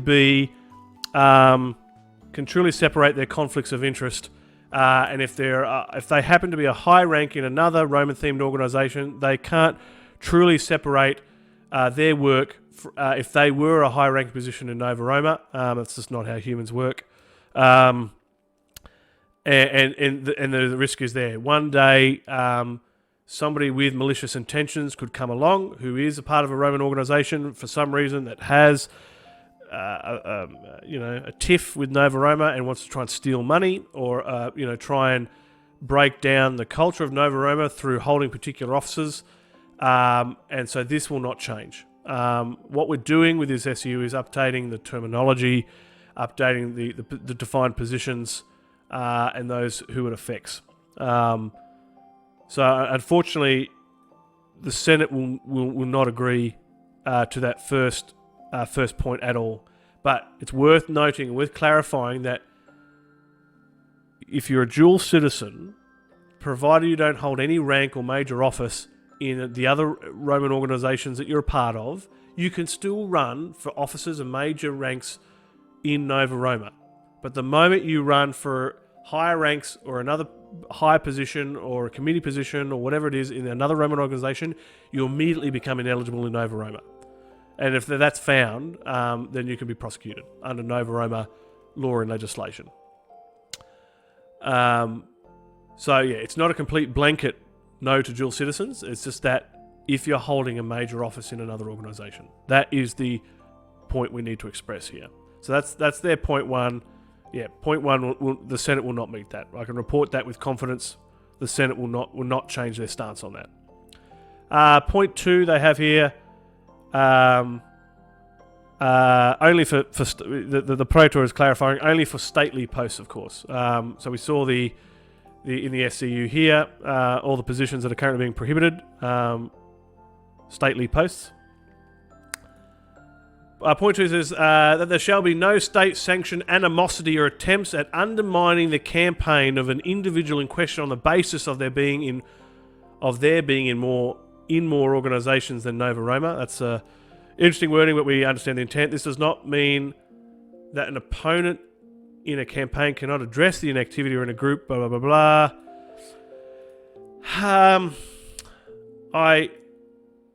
I get the. I partly get the intent here, but point number one, if they are in contravention to the legislation, absolutely there's going to be animosity, and they could be subject to investigation and trial, particularly if they're fraudulently trying to obtain high-ranking positions in Nova Roma. So, I mean, they've tried to clarify that, it can't be brought up as a part of political campaigning. No state-sanctioned animosity. You're going to be under investigation and scrutiny as a dual citizen when applying for candidacies, and that will be unavoidable because Nova Roma needs to protect itself, it needs to protect its assets, and it needs to protect public monies. Like I said before, this policy is based on standard practice in corporations and not-for-profits, all right, reducing conflicts of interest with other similar or what we call competing organisations. This is not new. What Nova Roma is doing here is not new. We see this at all levels, at all different types of organisations, not just Roman ones. Nova Roma, as a not-for-profit corporation, or as a corporation in general, has a duty to protect the public monies it receives, right? It has to be transparent in the way that they handle their finances, and I think Nova Roma can do that much better. Right now it's being done quite poorly, but that's an argument for another day. And unfortunately, as a part of those protections, we need to have something in our bylaws or our legislation that protects us from conflicts of interest, and this is the way that we do that, is those that have stately positions or high-ranking jobs or committee positions in other Roman-themed or state-based Roman organisations or Roman revivalist movements, they cannot run for higher offices in Nova Roma. So it's not a surprise that Nova Roma continues to enforce this, albeit this policy is about cleaning up all the random 15 or 16 other old policies that are out there, which was quite clunky and perhaps poorly organised. This one tries to clean it all up, and the modification in the current Senate session is looking to clean all that up. So, yeah, we're not going to be able to meet one or two, really. The Praetor in chat says, the intent is to stop discrimination by using discrimination. To stop discrimination using discrimination. I agree in part, I think. But yeah, really, it's trying to reduce conflict of interest and protecting financial assets of Nova Roma at the end of the day. Let's look at item 3 from the letter here that was brought forward by the concerned citizens. Documents, website tabs, public statements, and other sources of information which suggest enemy organisations or an inhospitable attitude towards potential applicants who are civvies of another group should be removed as they do not reflect the core values of our nation. Now, this one here is something that the Senate will be able to agree to. And you're right, and I've already mentioned it several times already. There's about upwards to 15 or 20 other different types of legislations and SCs out there which all talks about conflicts of interest or competing organisations or enemy organisations, most of them through the dictatorship. All of them are now going to be considered defunct. There should be, as a part of the modified SEU, it should list all of these and essentially disown them or revoke them. Because they all came out of the dictatorship, they don't really have legal standing, but we need to acknowledge that they have no effect, and so that needs to be made publicly known. So I'm hoping that is a part of the modifications. I haven't seen it talked about much in the current Senate session, but the Praetor is definitely listening, and I know that I've been talking to the Consul about this as well. That list of old policy will be revoked and removed. So all that damaging nomenclature and damaging attitude that they are referring to here in item number 3 of this letter, absolutely it will be removed. The only one that won't be removed is this SEU that we're talking about, or at least the modified form of it. That will be the overarching main policy on terms of managing conflict of interest for the Corporation of Nova Roma Inc. So in 99%, we are going, or we, I say we, but the Senate and Nova Roma will meet, I guess, this demand in this letter and look to remove all that old policy. So that's good. Item 4 here is those who are found to be discriminating against dual office holders or attempting to undermine the campaign be given due consequences for such action upon the repeal of the SCU. So item 2 and 4 here are a little bit the same. Essentially, it appears that the citizens here are trying to obtain more rights than standard citizens, and are trying to protect themselves, but in this case here, Nova Roma needs to protect itself first. So let's clarify that Nova Roma welcomes dual citizens, we're calling them dual citizens, but welcomes those members who are members or citizens of other Roman-themed or Roman state or Roman revivalist-based organisations. That is perfectly acceptable and perfectly fine. You can participate in Ludi, you can vote in elections. What this Senatus Consultum Ultimum is doing in its modified form and technically its current form now is, I think we just received another donation. We did. We just saw Gaius Sempronius Skepsis Agricola just tipped $50 towards the Provincia Germania appeal this evening. For those that are watching, that's in the chat here. We can now see his name up in the ticker up above. That's great. So that's now $150 that's going to go through Praetor Artorius Perconinus to help out those affected by the massive damaging natural disaster and floods in Provincia Germania. So a big thanks and gratias to Sempronius there, Quaestor from Provincia Australia. So well done. That's great. I certainly everyone else to continue making those donations. That is fantastic to see here this evening. Absolutely astounding. So really our biggest channel contributors, Matheson Monarch and Sempronius 13 there. Normal big contributors to the channel are now donating to the Provincia Germania appeal. So that's amazing. Wonderful. Coming from the Praetor there. Thanks to all the donators. So back to this letter. So I guess the dual citizens in Nova Roma right now, and I guess some of their supporters are feeling they are being unfairly targeted. But really, this is standard run-of-the-mill protections that Nova Roma is implementing, and it's really from a corporate point of view, and it's something we have to do out of necessity, and it is something that's required. But what we're trying to do here and in the modification is to clarify what this SEU is about. Perhaps we were a little bit fast in the release of the first SEU. We could have perhaps maybe use some better language or even some better PR or education. I see a comment from Apollo. He says he doesn't want to hold any other citizenships, just that with Nova Roma. Good on ya. Bene. I myself am only a citizen of Nova Roma. I'm not a part of any other Roman-themed organisation. Most of the part would be too much work. I have plenty of work here in Nova Roma, and look, Nova Roma has my loyalties first. But look, just for the record again, and I've already said this several times already, this session, this stream, is Nova Roma welcomes dual citizens and those members who hold memberships in other organisations, and you can still have a fulfilling Roman life and participate in Nova Roman society as a dual citizen or somebody with memberships in multiple Roman organisations.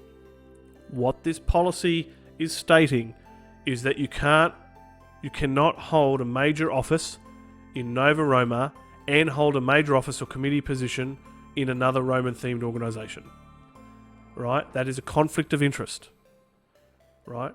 You can't be a decision maker in Nova Roma and another Roman-themed organisation. Right? Nova Roma considers that a conflict of interest, and technically that other Roman organisation should also probably consider that a conflict of interest as well if they don't already. All right? And the positions currently specified are those that are considered in the Senate or the Board of Directors or any position that holds funds. Now, I've shared my... Yeah, right. It's, as Sempronius says, it's about protection. It's about protecting Nova Roma and its assets and its funds and its public monies. Nova Roma has a duty to its members to protect the public monies and the assets and the badging and the image of Nova Roma. And unfortunately, those who are decision makers in other Roman organisations present a conflict of interest to Nova Roma should they also run for major offices or higher ranking positions in our organisation. Right, and it's happened in our history, yeah. It has happened in our history, and it could happen again if we don't have that policy in place. It's unfortunate that we have to do this. It's unfortunate that we have to have this policy, but we have to have it. We have to cater for the 1% out there. So the citizens that have presented this letter probably are all good, meaningful, intending citizens who just want to participate across a broad breadth of Roman organisations and activities, and that's perfectly fine. But if they hold a higher rank or office or stately position in another Roman organisation, then I'm afraid they cannot run for higher offices here in Nova Roma. Now, I was going to say before, and as I said earlier, that if we go back to the current SEO as it currently stands, I disagree. Or what I rather should say is that I think we overstepped in the positions that we've highlighted that are currently prohibited to dual citizens. So, to the comments, yeah, so Sempronius says it's in the best interest of Nova Roma. Apollo here says, he agrees, and he said to one of the other tribunes, Julius Nerva, what he believed, and would hope his voice would be heard, it needed protection. Yeah, conflict of interest is something that needs to be addressed. Yeah, absolutely. So I guess there's some support in chat here right now, but there are the citizens of this letter that we've been looking at currently don't support it. I suspect that their concern with the SEU comes from misunderstanding. I think if they watch this stream this evening, or in the future on YouTube or whatever, I'm hoping this clarifies it for them, and I hope that will ease some of their fears. If they had full intents on holding major offices and positions across multiple organisations, then unfortunately that will quell their dreams. But they are still welcome as dual citizens in Nova Roma. At the end of the day, we don't want to forget that. So for me, I think that the 26 men, I believe that should be allowed. I believe the ediles should be allowed for dual citizens out of those standard offices.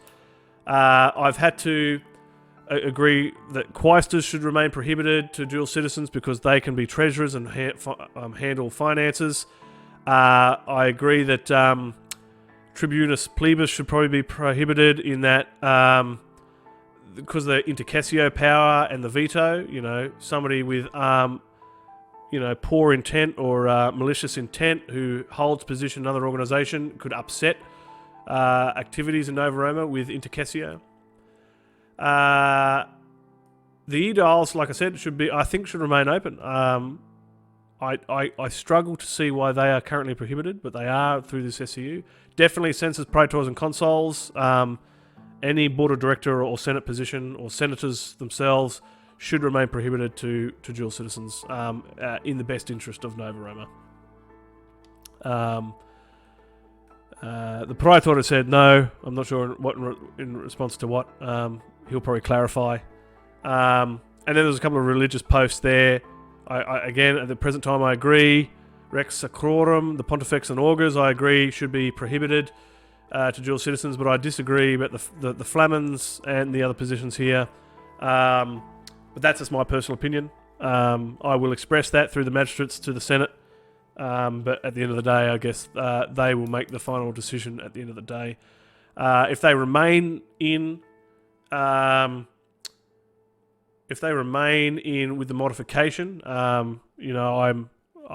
don't think I will come through with an intercessio, because ultimately I agree with 80-90% of the SC and the SCU and the policy. So, and the modified SCU is in fact going to provide extra clarity anyway, and I don't want to be prohibiting that. And we'll hopefully go and remove that other 15 to 20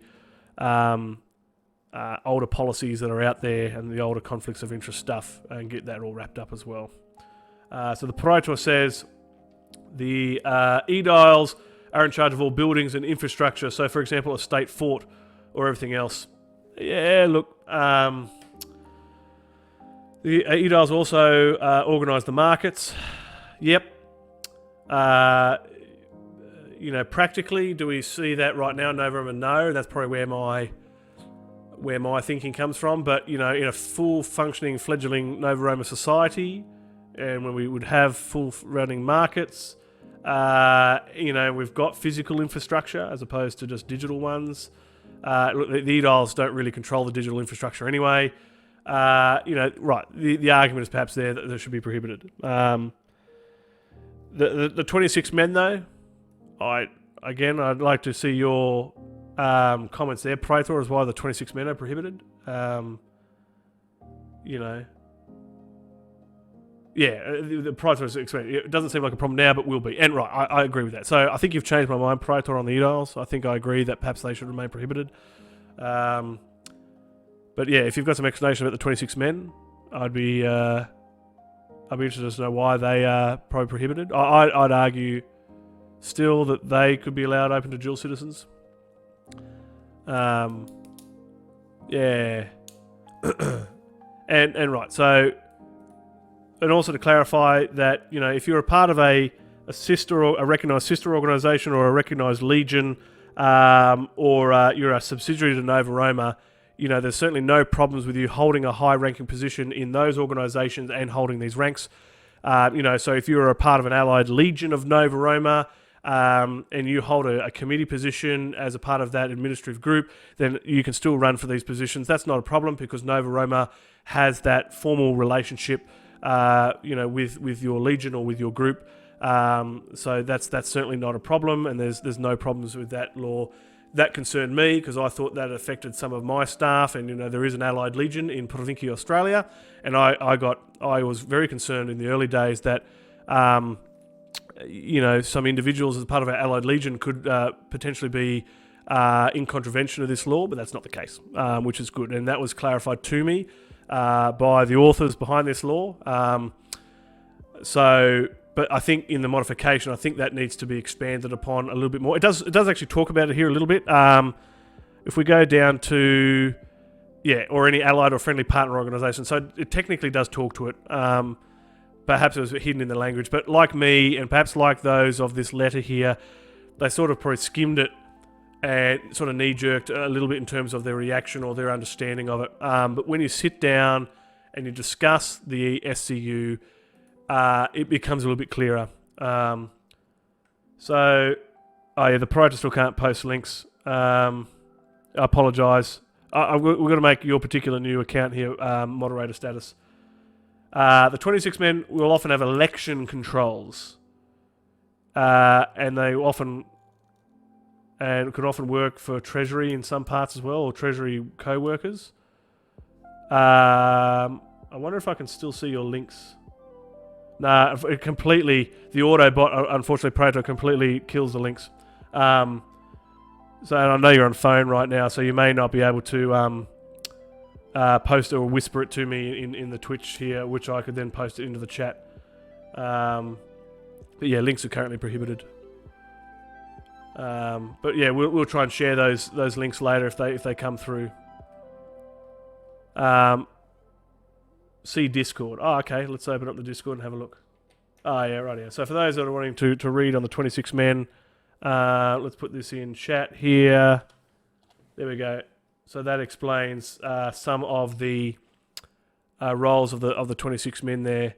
All right, yeah. So because of some of the financial roles or the election controls that they may be involved in, right? That's perhaps why they also need to be prohibited to dual citizens. Okay, thanks you for the explanation. But right, that's not directly explained in the SCUs, and I guess that's why I guess I had some initial reservations. But that makes it a little bit clearer, so that's good. That's his job. Yeah, thank you, Praetor. Thank you. So let's have a cup of tea. Let's dwell on that. Yes. So yes, that was the letter. So unfortunately, the Senate's only going to be able to address one of those points. So yeah, a bunch of the old policy is going to be torn up, and this SCU will be the new overarching policy now. But a lot of this stuff is sort of trying to favour dual citizens and opens up Nova Roma to some problems, unfortunately. And it's a demands that the Senate will not be able to meet. So dual citizens are welcome in Nova Roma. They just can't run for major office if they hold decision-making or committee positions in other organisations, Roman organisations of a stately theme or a revivalist theme. And this is the standard practice in the corporate world. Conflict of interest policy. It's nothing against individuals or dual citizens or those with multiple memberships. That's not the problem. It's about protecting Nova Roma first, and that's first and foremost, and protecting our assets and our finances and our structure and our elections and everything our Roman Republic stands on. Like I said, it's unfortunate that we have to have this type of policy, but we live in the real world and we have to cater for the 1%. And we may disqualify some perfectly reasonable people, some perfectly qualified people for many offices. But that is the hit we take as an organisation in order to provide our protections. It's like for the whole reason why we employ governments in the modern world. We pass up some of our civil liberties in return for protections. With certain laws and prohibitions. That is essentially what's happening here. So this SCU, as it currently stands, is under review and modification in the current Senate session. Is item number 4 on the Senate agenda. What I'm hoping to see is that all the old policy that's out there on the website and in the annals will be revoked or torn up or disowned, and this will be the standing replacement. Hopefully the new SCU or the modified SCU will provide some further guidance and clarification. We're not likely to see any changes in this list, and I've already had my mind changed this evening by the good Praetor in the chat. It's unfortunate that we do have to disqualify some of our dual citizens, but this is in the best interest of Nova Roma. Let's have a look at our chat now and see what people are saying. So Decimus Claudius comes in and says, we should try to merge organisations, in his opinion. Thank you for the comment, Decimus Claudius, and I'm happy to talk about that right now. And these Tribune Talk sessions is all about having your opinions, and I certainly welcome those. And so let's talk about merging organisations. So, there's many citizens in Nova Roma and other organisations, Roman-themed organisations for that matter, that talk about wanting to merge organisations. And we know there are other organisations out there that base themselves also on a Roman Republic, which would go quite well and be perhaps quite complementary as a merged organisation. In fact, most Roman-themed organisations that you see out there all originally started from Nova Roma. And for usually because of the illegal dictatorship or other problems Nova Roma may have had in the past. Certain individuals and entities have left and have formed their own Roman organisations as they can do. Where possible, Nova Roma continues to try and network with these organisations, because at the end of the day, we're all trying to encourage the Mos Maiorum and Romanatus. And so it's perhaps only natural that people start talking about mergers or re-mergers of these organisations, and perhaps bringing back some of these satellite organisations back into Nova Roma. So the big problem here, Decimus Claudius, is Nova Roma perhaps right now is not in a state to consider mergers. And it's certainly been proposed multiple times, both from within Nova Roma and outside Nova Roma from other Roman organisations.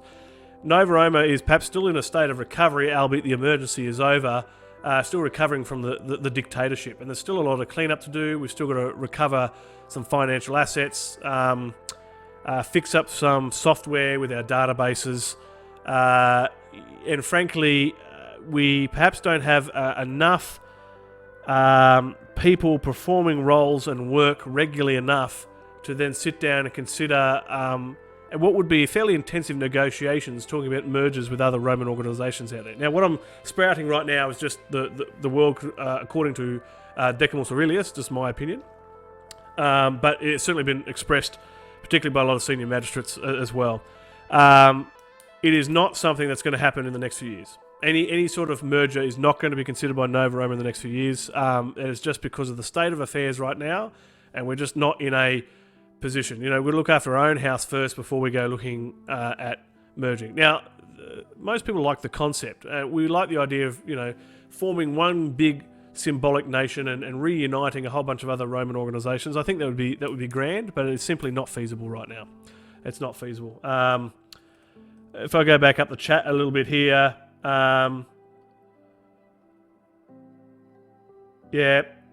So Mathis and Monarch has brought in the comment, we've tried merging numerous times and they're not having it. So we haven't necessarily tried merging as such. We're certainly, the proposals have come forwards, but normally what we see is sometimes the demands are too high. And again, kind of like this SCU, is Nova Roma has to protect itself first. We do acknowledge that many of these other Roman organisations were once, or still are in some cases, some of our brethren, or even still citizens of Nova Roma. And that part is certainly respected. And where possible, any potential future merger, we would look to try and, honour their Roman time and their Roman career as much as possible. But that would take a lot of delicate negotiations, which is something that Nova Roma doesn't have the capacity for right now. The Proto says, we have tried Claudius, but every time the person's trying to get a slap on the hand from the other side, there's often a bit of animosity between the groups, and the dictatorship in Nova Roma didn't help. And right, we've seen here, and as per the letter from the appeal from the citizens, there was language out there that talked about enemy organisations and other Roman organisations that are not considered an enemy of Nova Roma. That is not the current view of the current Senate and the current populace culturally. Is we welcome and we can encourage networking with other Roman organisations, in whatever form they take. Absolutely, whether formal or not. But yeah, mergers is another thing, and some magistrates perhaps even getting tired of hearing all the talk about mergers. And as part of the reason why we wanted to perhaps bring in the probationary period again to try and educate newer citizens about the history of Nova Roma and where we currently stand. And that will perhaps answers a lot of those questions also about mergers as well. Mathis and Monarch talks about, potentially whinging that we hear, or the hurts with the coexistence despite having slapped away an olive branch. There's politics of individuals here, and I want to express that. There are individuals in all levels of Nova Roma that have their own personal opinions here, and sometimes that gets tied up with the overall view of Nova Roma. But look, Nova Roma as a whole, as its public face, and I can say this with relative confidence, I'm sure the Praetor would agree, is, we are all about, working with other Roman individuals or groups or entities or organisations that are promoting the Mos Maiorum and the Romanatus, promoting Roman education and Roman history. That's what we're about, and we certainly encourage that. There's a time and a point where, where we have to sort of draw a line, in a sense, because there is a conflict of interest, right? And that's where this SEU policy we're just talking about comes into play. So we've got to, continue to protect Nova Roma. But there's always a level of cooperation possible. Mergers, or re-merging with satellite or other or existing Roman organisations. That's another kettle of fish. That's a really weird saying. A kettle of fish. Would you boil fish? That's strange, but it's a whole nother bag. That's another metaphor. Time for some tea while we reflect on that.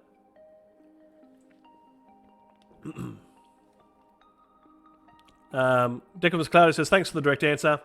The Prote says, or they fall silent, which is what happened with one of his initiatives. The consuls had agreed for a conference, but the other side fell silent. Yep. Okay. Yeah. So some comments reflecting there. Yeah. Okay. Yeah. So that's good. So, look, even myself, I think I like the idea of mergers as well, merging with some of these organisations that were born out of Nova Roma. I think that would be really cool, and that would bring a few more individuals back into a central group and a central society. And collectively from history, there was only really one sort of Rome until the split of the empire, with the East and Western Empire. But during the Republican period, certainly, there was but one Rome, and I think people like that ideology, and that's why the concept of a merger comes up quite frequently. Just know that mergers will be hard. There will be a lot of emotion in those, because often a lot of those other Roman organisations outside of Nova Roma were born out of the dictatorship troubles that were occurring in Nova Roma, and people had to leave Nova Roma because they were ostracised or rejected or pushed away because of the poor actions of a few. But now Nova Roma has gotten past those times, so that doesn't necessarily mean those other Roman organisations will disappear and come running back, because they've invested a lot of their own time and a lot of their own work into setting up their own Roman states and the Roman organisations, and they're not just going to drop that and just walk back into Nova Roma and give all that up. They will probably want to try and carry some of that legacy with them, and that's completely understandable. But at the end of the day, Nova Roma will also want to try and protect what it has been building and what it continues to build or rebuild now, and try to stick to due tradition and policy and course. And a merger presents some complications, essentially. Mathis the Monarch says, it says I'm out of stock of tea. Really? I hope not. I got a cupboard full of tea here, all sorts. Nearly every commercial variety you can buy, at least from one brand anyway. And Mathis the Monarch just makes an interesting statement here. He says, people are often loath to give up power, whether real or imagined. Right. So if there are those of higher ranks or higher officers in other Roman-themed organisations, they're not just going to want to walk back as a standard citizen, potentially, into Nova Roma in any merger talks. They'll perhaps, if they're a senator in another Roman group, then they'll perhaps want to be a senator back in Nova Roma. But that means Nova Roma has to either change a bunch of legislation, policy, or effects, or in order to accommodate that, and that's very difficult to do. So maybe one day, but it will be years. That's my prediction. If there are still willing other Roman groups out there, but it will be years before Nova Roma is in a position to even remotely consider that. At least of the current Senate, anyway. The Praetor is trying to come up with a good example from history. So hopefully he's able to pop something in. But no, look, thanks for that question, Decimus Claudius. Mergers. We've had a bit here, 100 bits coming in from the good Quaestor again, Guy Sempronius, Skepsis Agricola. Thank you for the 100 bits towards the channel. We're all subs and bits are going back to Nova Roma. And the good news that I parted before is that Twitch finally paid out the first physical payment for us, which is great. So that's the first money back into Nova Roma treasuries. There we go. And Apollo 490 has just subscribed, another Nova Roma citizen with a tier 1. Thank you and gratias to Apollo and to Sempronius as well. He's been subbed for 3 months now. Roma Invicta, he says. Woohoo! And that's cool, and you get the little symbols next to your name there. So Sempronius, for example, has the first badge, which shows he is a founder of the channel, being a subscriber in the early days of this channel, and he's second on the bit leaderboard. Let's have a look at the bit leaderboard. Who's on top? Of course, Matheson Monarch is on top of the bit leaderboard, currently sitting with 800 bits, I think, for a period of time. I think it's months. And then Sempronius coming in with currently the 120 bits in second place there on the bit leaderboard. That's pretty cool. Thanks to everybody that's making donations here. Matheson Monarch laughs evilly. Back to the Praetor.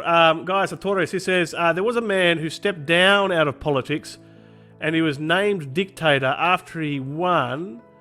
He stepped down and said, I don't want power and I only take it up if necessary. This is from ancient Roman history, right? Yeah. I think I recall something similar. All the Romanophiles will... who can come up with the name of the particular dictator that the Praetor is referring to? Points in chat. If you can come up with the name of the individual that the Praetor is referring to. Here you go, quick quiz. Decimus Claudius asked a question, what are bits? So bits is I guess another way of donating through this channel to Nova Roma. I guess it's a smaller chunk of a donation, if you like. They're called bit cheers, or bits for short, or cheering, and you can donate amounts of those. So larger amounts will equate to a larger amount of money. And I think unlike subs, which Twitch takes a 50% cut of, bits, I don't think they do. Somebody might be able to clarify, but I think Twitch doesn't take a cut from bits, but they do from subs. So you're obviously putting an amount of money for a sub, for a subscription, and Twitch takes 50% of that. But for bits, I don't think Twitch takes a cut. So if you donate a sub of bits, I think Nova Roma will get all of that, bar any 5% tax levy fees or whatever it is that Twitch does. But I'm happy to be corrected on that. And Matheson Monarch clarifies again there, and he has called him, it's a type of digital currency on Twitch. That's right. So you can donate through to Nova Roma using subs or bits or even doing direct donations. But of course, tonight for special and for the rest of this week or so, using that link, is all money donated, direct donation. So that's the link I'm pointing to at the top of the stream here.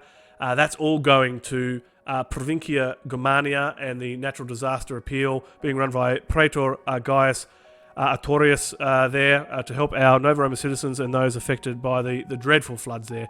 And some of our citizens who have lost everything. We've already seen $150 of donations coming through so far this evening to that direct donation so far, which is great, from Matheson Monarch and C. Sempronius 13 in chat. Thanks to both of those Nova Roma citizens for those enormous donations. And the Praetor is most pleased to be seeing those donations coming through. So, some guesses from our little quiz there about who the dictator was. Sempronius guessed Sulla. The particular one that the Praetor was thinking of was much earlier. Then Sempronius guessed Furius. And then Praetor has come back with his Lucius Quinticus Cincinnatus. I think Cincinnati is named in honor of him. Is that correct? I think those in America should be able to confirm. Cincinnati is named in honor of him. Right, so that is the particular dictator in question that the Praetor was referring to. There's a link in Discord. Let's pop it up. There it is there. I will put this link in chat for all to relish in. There we go. Thanks for that, Praetor. That's awesome. I love to get a bit of history on the streams here, on the Tribune Talks stream. That's I like doing that, and this discussion and the Tribune Talk shows is very much Also about you guys in the chat. You guys can also help guide discussions as well. So if you want to talk about mergers, which we have done, we can talk about mergers. We can talk about history and dictators. So it doesn't have to be Nova Roma related. I just like to present on Nova Roma news initially, and then we can go wherever the conversation takes us.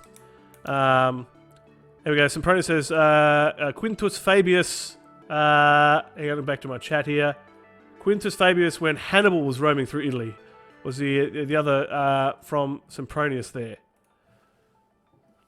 There we go. Yes, the Punic Wars. A fascinating time. So, yeah, we've had quite a session this evening. We've been streaming for a few hours. It's normally it's gone a little bit longer than I normally stream for. That's because we've got lots to talk about, I think. And it's an interesting discussion too. And certainly you guys in the chat and the various Nova Roma citizens watching on certainly make it as a part of this show. So let's recap, I guess, a little bit what we've talked about this evening. First, we're talking about your COVID vaccinations. Hands up in chat if you've been getting your COVID vaccination. I said at the beginning that I've gotten my first of 2 vaccinations. I got the Pfizer. So the Pfizer jab today, the arm's a little bit sore. And all of a sudden I'm picking up radio signals. No, I jest.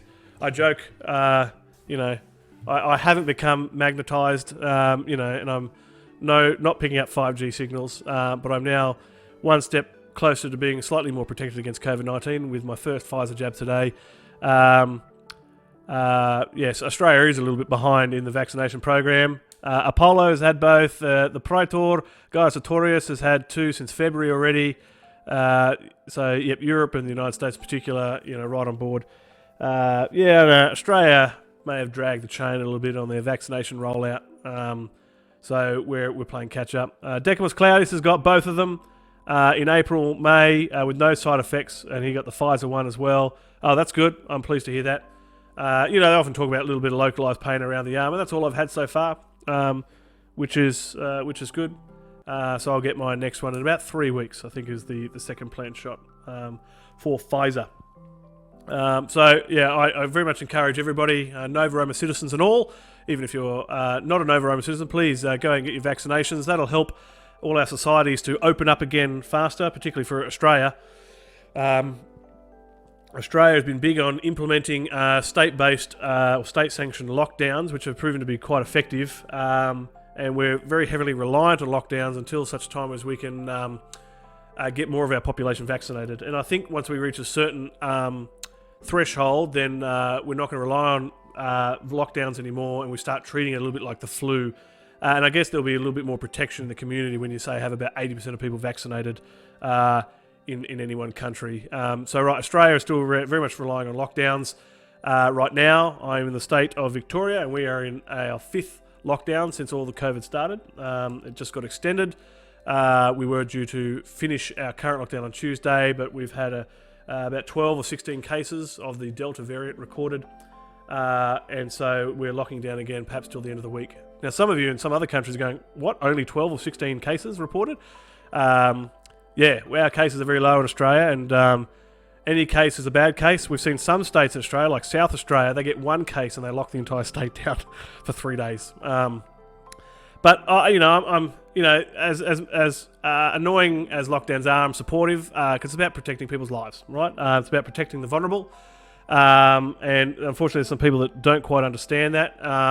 There are some people that suffer from the lockdowns, businesses that suffer, people that can't work, but life means more than money in some cases, and we have to take a hit.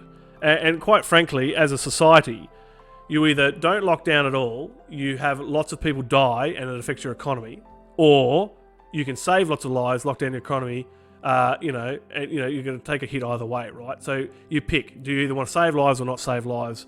And the lockdowns, frankly, I think has been a good approach, particularly in Australia's case, and it's been possible in Australia's case. Not always been a possible solution in many countries, and I feel for those countries that are still suffering from thousands of cases a day, countries like Indonesia, India, and to some extent many countries through Europe who are suffering from COVID.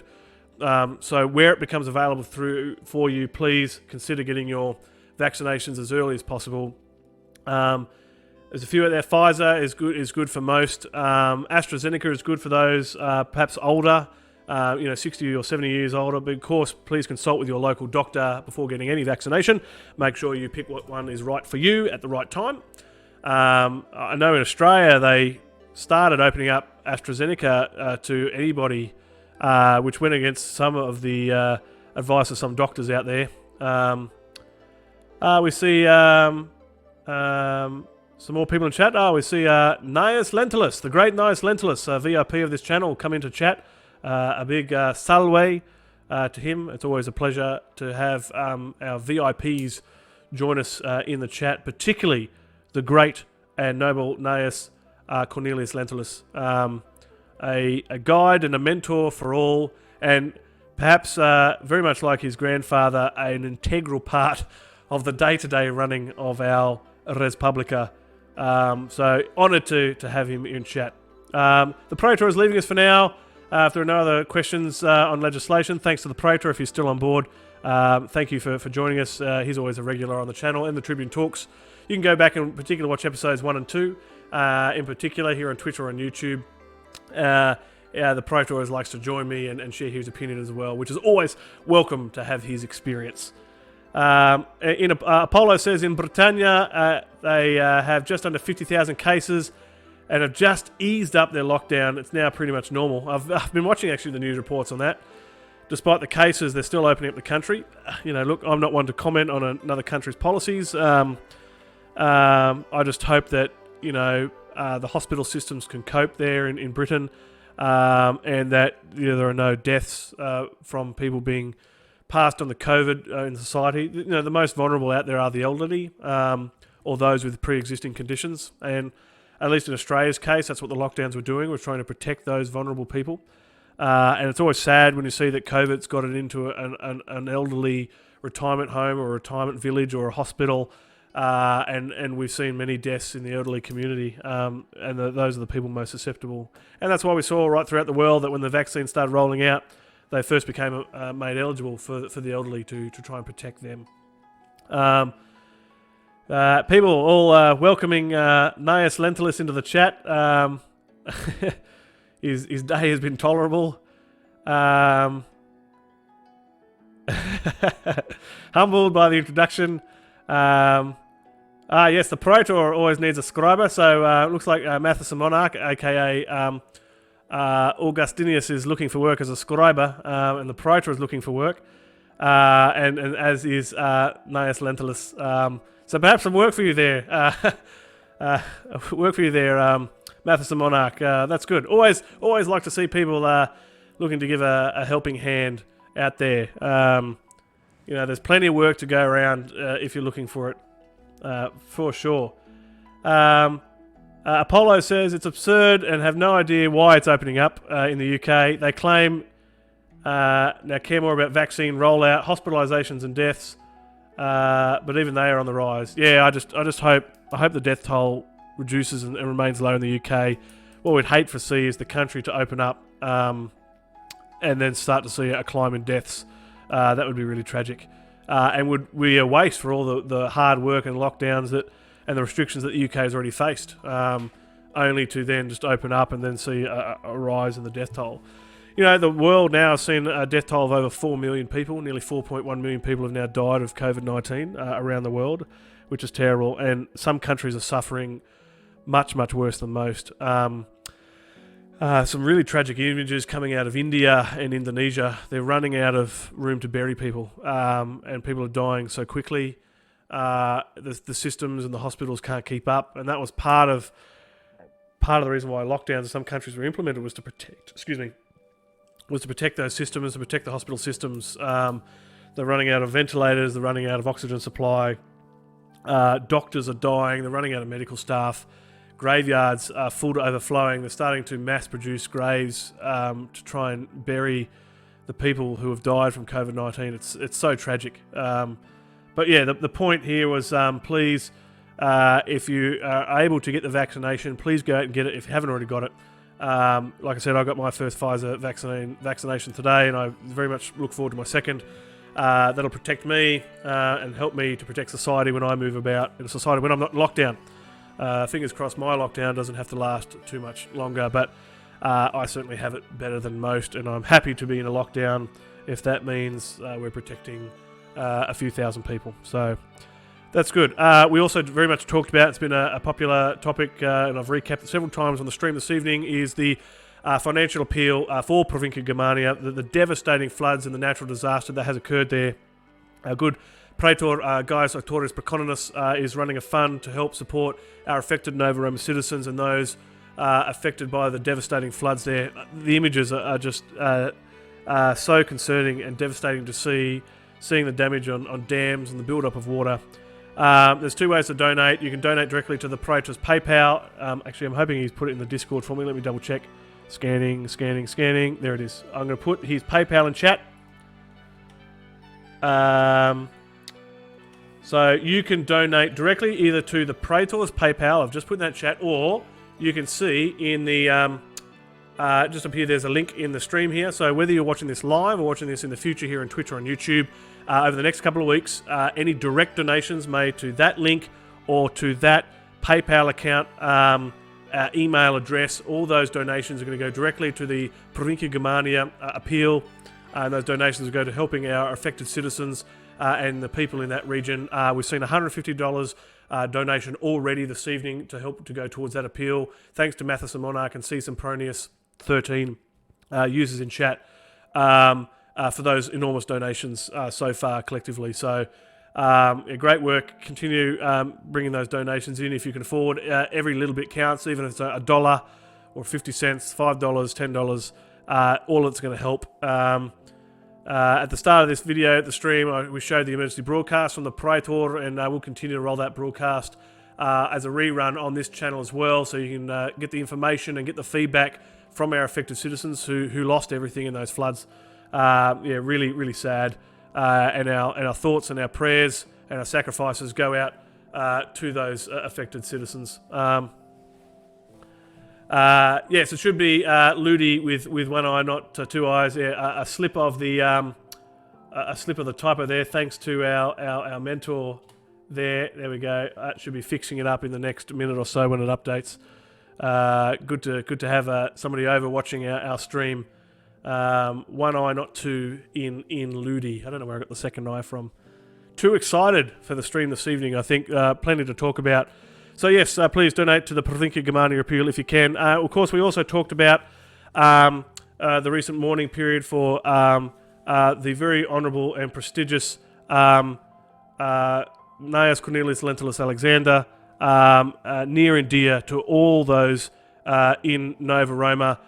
Please go and check out the memorial page, which is really well done. Absolutely fantastic. A quick thanks, gratias to Sempronius again, Quaestor Sempronius, for another 2 gifted subs towards the channel. A gifted tier 1 sub. It's gone to Pharaoh Crab here, one of our users and fellow streamers. So that's awesome. Thank you, Sempronius, for that gifted sub. But yeah, as I was saying, please check out this memorial page. I've put the link in chat for those that are interested. This man who lived to 93 years had a huge impact on Nova Roma. I unfortunately got to have limited interactions with him when I worked for him in the province here in Provincia, Australia. And right, as his the grandson, Gnaeus Lentulus in chat here says, thanks to the community, he remembered his pater familias, and in the name of the family. And you can see his record here. He was astounding. He helped Nova Roma through the dictatorship. He helped rebuild many provinces. He was a censor, a proconsul. The list of what this man achieved was absolutely astounding. And any organisation, any nation would be so well off with an individual like this.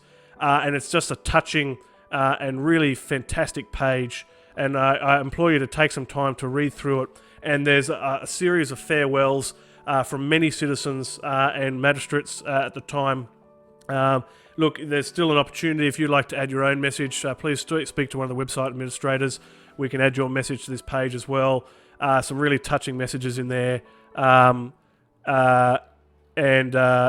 the 15 days of state mourning that Nova Roma has just passed through was in honour of this great man, of this individual who had a big effect of Nova Roma, and that led into some funerary games in honour of him, the Ludi Cornelii, and we talked about the various possibilities for you as a Nova Roma citizen to participate in, several quizzes being run by the E-Dials, as well as some gladiatorial games out there, and we watched those gladiatorial games here on the stream as well. Please go out there and participate in those. You're doing an honour and a service and an honouring the name of Lentulus Alexander by participating in these funerary games. That would be great to have your support and participation, so please do that. And then, of course, we roll straight into the Ludi Apollinares in honour of Apollo, and more games and quizzes there being run by the Praetors. So lots to do in Nova Roma right now. You cannot be bored. There's so much to participate in and network with your fellow citizens, which is absolutely fantastic. So that's really good to see. And then, of course, we talked about the current July Senate session being run by the current lead consul as presiding magistrate, Aurelius Scholastica. So there's been 6 agenda items. We didn't really talk about the 6th agenda item, which is actually talking about some appointments, some regional appointments in some of the provinces. Perfect. So Gnaeus Lentulus has just put the all-in-one link for the events for the Ludi Cornelii. That's awesome. Go click that link now. Check that out and see how you can participate. And I'm going to go have another look after this stream as well.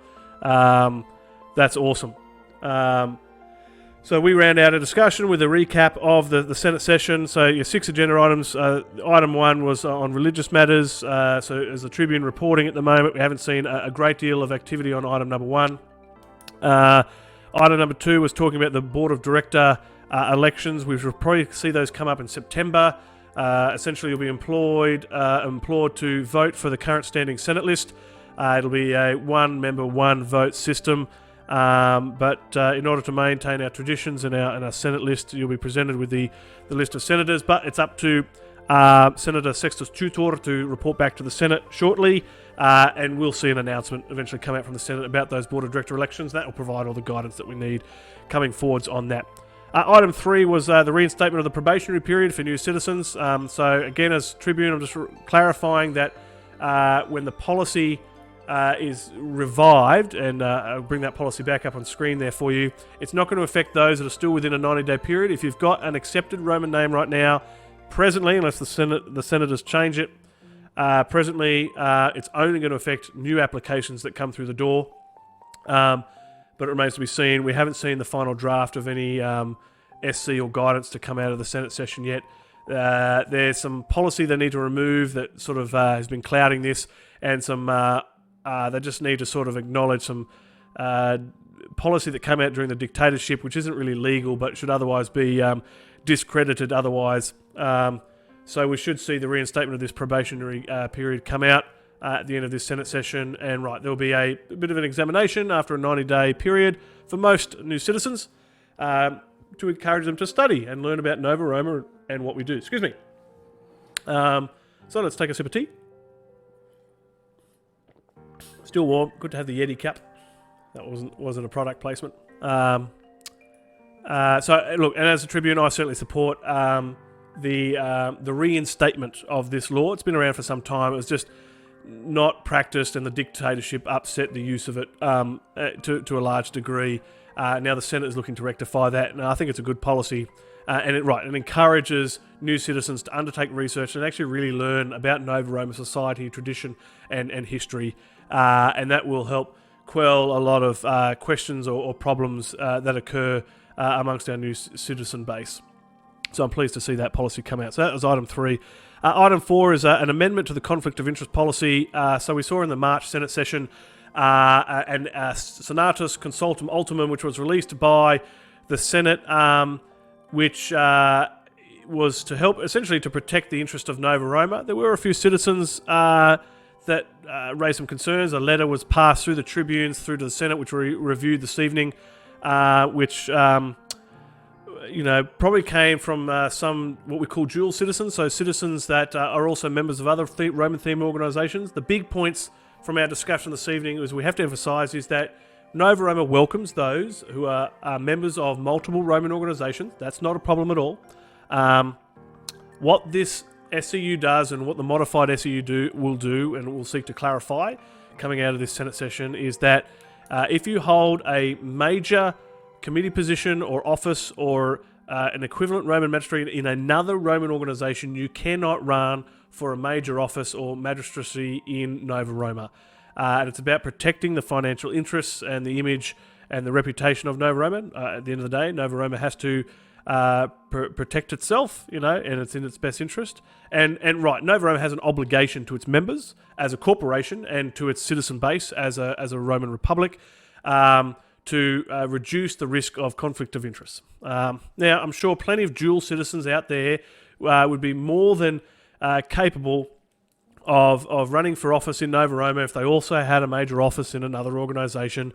But Nova Roma is taking the hit here that we have to disqualify some citizens from office in order to protect itself. And this is standard practice in the corporate world. This is not something new and outrageous. This is very standard practice.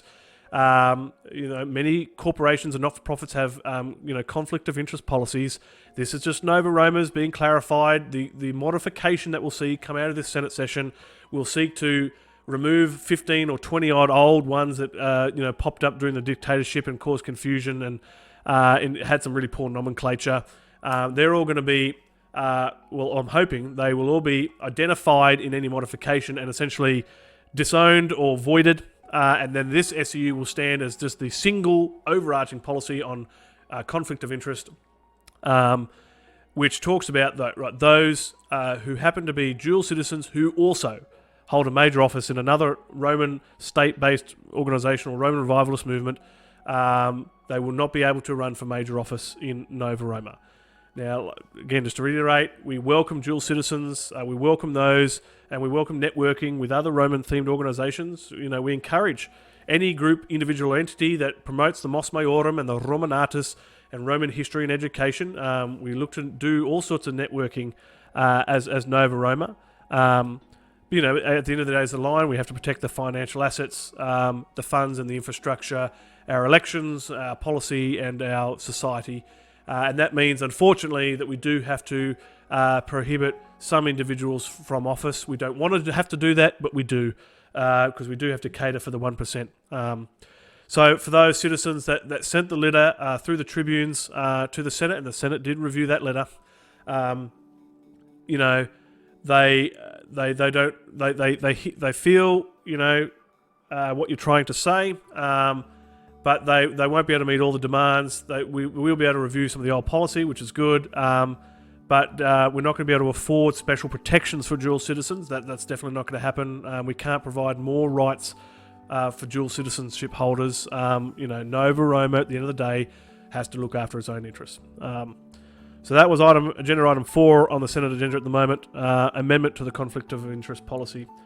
Gnaeus Lentulus has come in with another important aspect. We take our symbolic nationhood seriously, and it is a good point. It is not possible to be consul senator in 2 or 3 parallel worlds. You are either a consul, period, or you're role-playing as a consul. In the latter case, you're welcome to play a consul in a scene or at a festival, but you should not be elected as a leader, and particularly in the case of Nova Roma. So, yep, good clarifying point there. Thank you to Gnaeus Lentulus. Yes, our symbolic nation is a huge part of what we do, and we need to keep true to that. So yes, this policy is here to stay, but I think the objections that come from some of that small group of citizens that sent the letter through, I think it was just a misunderstanding, and I welcome further conversation with those citizens. Come and have a chat with me or the other tribunes. Nearly all the other tribunes are in support of this measure now that it's been explained. And look, I had reservations when it first came out. I thought it overstepped the mark a little bit, but at the end of the day, it's doing what it's supposed to do, and it's protecting Nova Roma, and so I support the measure, just with additional clarification, and in particular removing some of that older policy that's out there. I'm hoping tonight's stream, whether you're watching this now or in the future, particularly for those that have been affected, we've dispelled some of the misunderstandings concerning this Senatus Consultum Ultimum. And I talked about the fifth item on the agenda, which was the reorganising of the Sodalitas, the official mail list, or the special interest groups. Actually, I don't think we talked about this. Let's talk about it now. I think I said there were 6 agenda items, but I didn't talk about the fifth one. So right now the Senate is trying to revive, and they've actually found the old charters too, which is really good. And if you're not familiar, for those on Discord will know what we're talking about. So we have special interest groups or special interest channels on various topics. So there'll be one for language, Latin language, one for Greek culture and language. There's one for cooking, one for military, one for philosophy, for example. But there were some recognised lists, I guess, with special moderators and leaders and charters back in the good old days of Nova Roma. And we've just pulled up the old charters again for now, and the Senate is trying to revive these in their original true form. So we perhaps might see them disappear in form from the Discord, which will be disappointing, because the Discord, I think in the form of Discord, is really good, but they will likely go back to a form through groups.io, so very similar to the old Yahoo mail lists.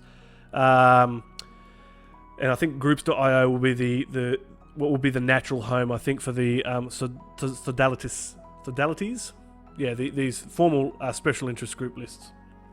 So we'll see what happens a little bit further on agenda item number 5 on those. And number 6 I was talking about before was some special regional appointments within provinces. So for example, and a concern, if you're out there, Marcus Lacius Parus, the Senate is concerned that they haven't seen you for a while. So apparently he's the current Legatus Regionis for Novo Buracensis under Proconsul Titus Domitius Draco. So the Proconsul has just been assigned a task to follow up with Parus there. So if you're watching this, Parus, get in touch with the Proconsul. Just alleviate any fears that the Senate may have concerning your work in the region. And then the Senate perhaps is looking to create a new region, Regio Canomania of Provincia Nova Britannia. And I perhaps won't reveal the appointment yet. I'll sort of save that maybe as a surprise. So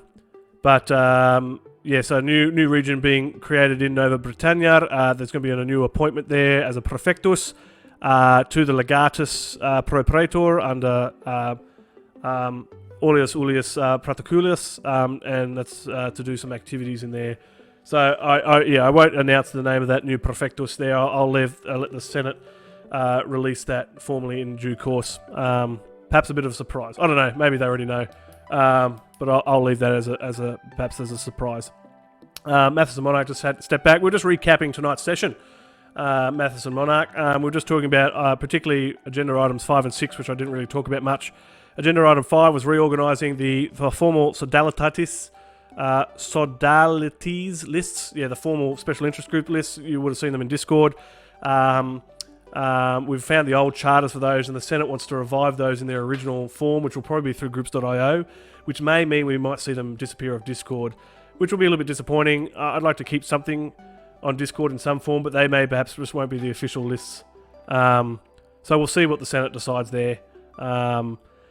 And then, agenda item 6 was just some rearranging of some regions in some of the provinces there, and some appointments or some reevaluation of appointments. And that will come out in due course. Very good. Wow, what an action-packed evening. We've streamed for a few hours. Hopefully it cuts down on arguing. Yeah, so there'll be a proper formally assigned moderators for the list and stuff as well. So that will be good. Well, I've really enjoyed tonight's stream this evening. Hopefully my voice is not too boring. But hopefully you've learned a little bit. Hopefully you got to express your opinion or have some of your questions answered this evening. again, another plug. Please help to support the Provincia Germania appeal, supporting those affected by the major floods. That link up there in the at the top of the window there will give you a link to make direct donations, which will go via the Praetor, Gaius Autoris Paconinus, the Legatus in Provincia Germania, and support those affected Nova Roma citizens and those otherwise affected by the terrible floods there in the region. So please support where you can. Any donation goes a long way. So Matheson Monarch making comments about one of the groups there. Yeah, it'll be interesting to see how it evolves. But look, thanks to all those that have joined this fifth episode of Tribune Talks this evening. Always great to have those contributing in chat. We've seen a few bit cheers this evening and a few subs as well as direct donations. Of course, the big donations came through those strolling across the top of your screen now. Gaius Sempronius Skepsis Agricola from Provincia Australia donated $50 to the Provincia Germania appeal. And then Augustinius Matheson Monarch here donated a full $100, so $150 going through to help those affected by the floods in Provincia Germania. So that's incredible. So like I said, open for the next couple of weeks. Please donate through that link there. And look, again, just to help people out, let's put that link in chat. I can copy that and paste that in chat. There it is, featuring on that side of the page. There you go. Your donations will be really helpful. Let's bandy together and help our fellow Nova Roma citizens and help those affected by the terrible floods in Provincia Germania under the initiative of Praetor Gaius Autoris Paconinus. There's a thanks from Neas Lentulus for the program this evening. Thanks back to everyone. Gratias Tibiago. I've enjoyed the session this evening. We'll post a link up. This has essentially been a report from the Tribunes on the current Senate session. Hopefully we'll see a few more reports come out. Albeit I think the current Senate session will finish quite quickly. Console Scholastica is all about a quick Senate session, which is good to see. So very productive, very efficient. Doesn't let the senators sit idly for too long. Hopefully I haven't bored you. Hopefully you've learned a lot. And great that we could all share in some common knowledge and what's going on. Nova Roma news, sport and weather here on Tribune Talks, episode 5. We'll see you up on YouTube shortly. And look, until next time. Gratias, walate. Thanks for watching.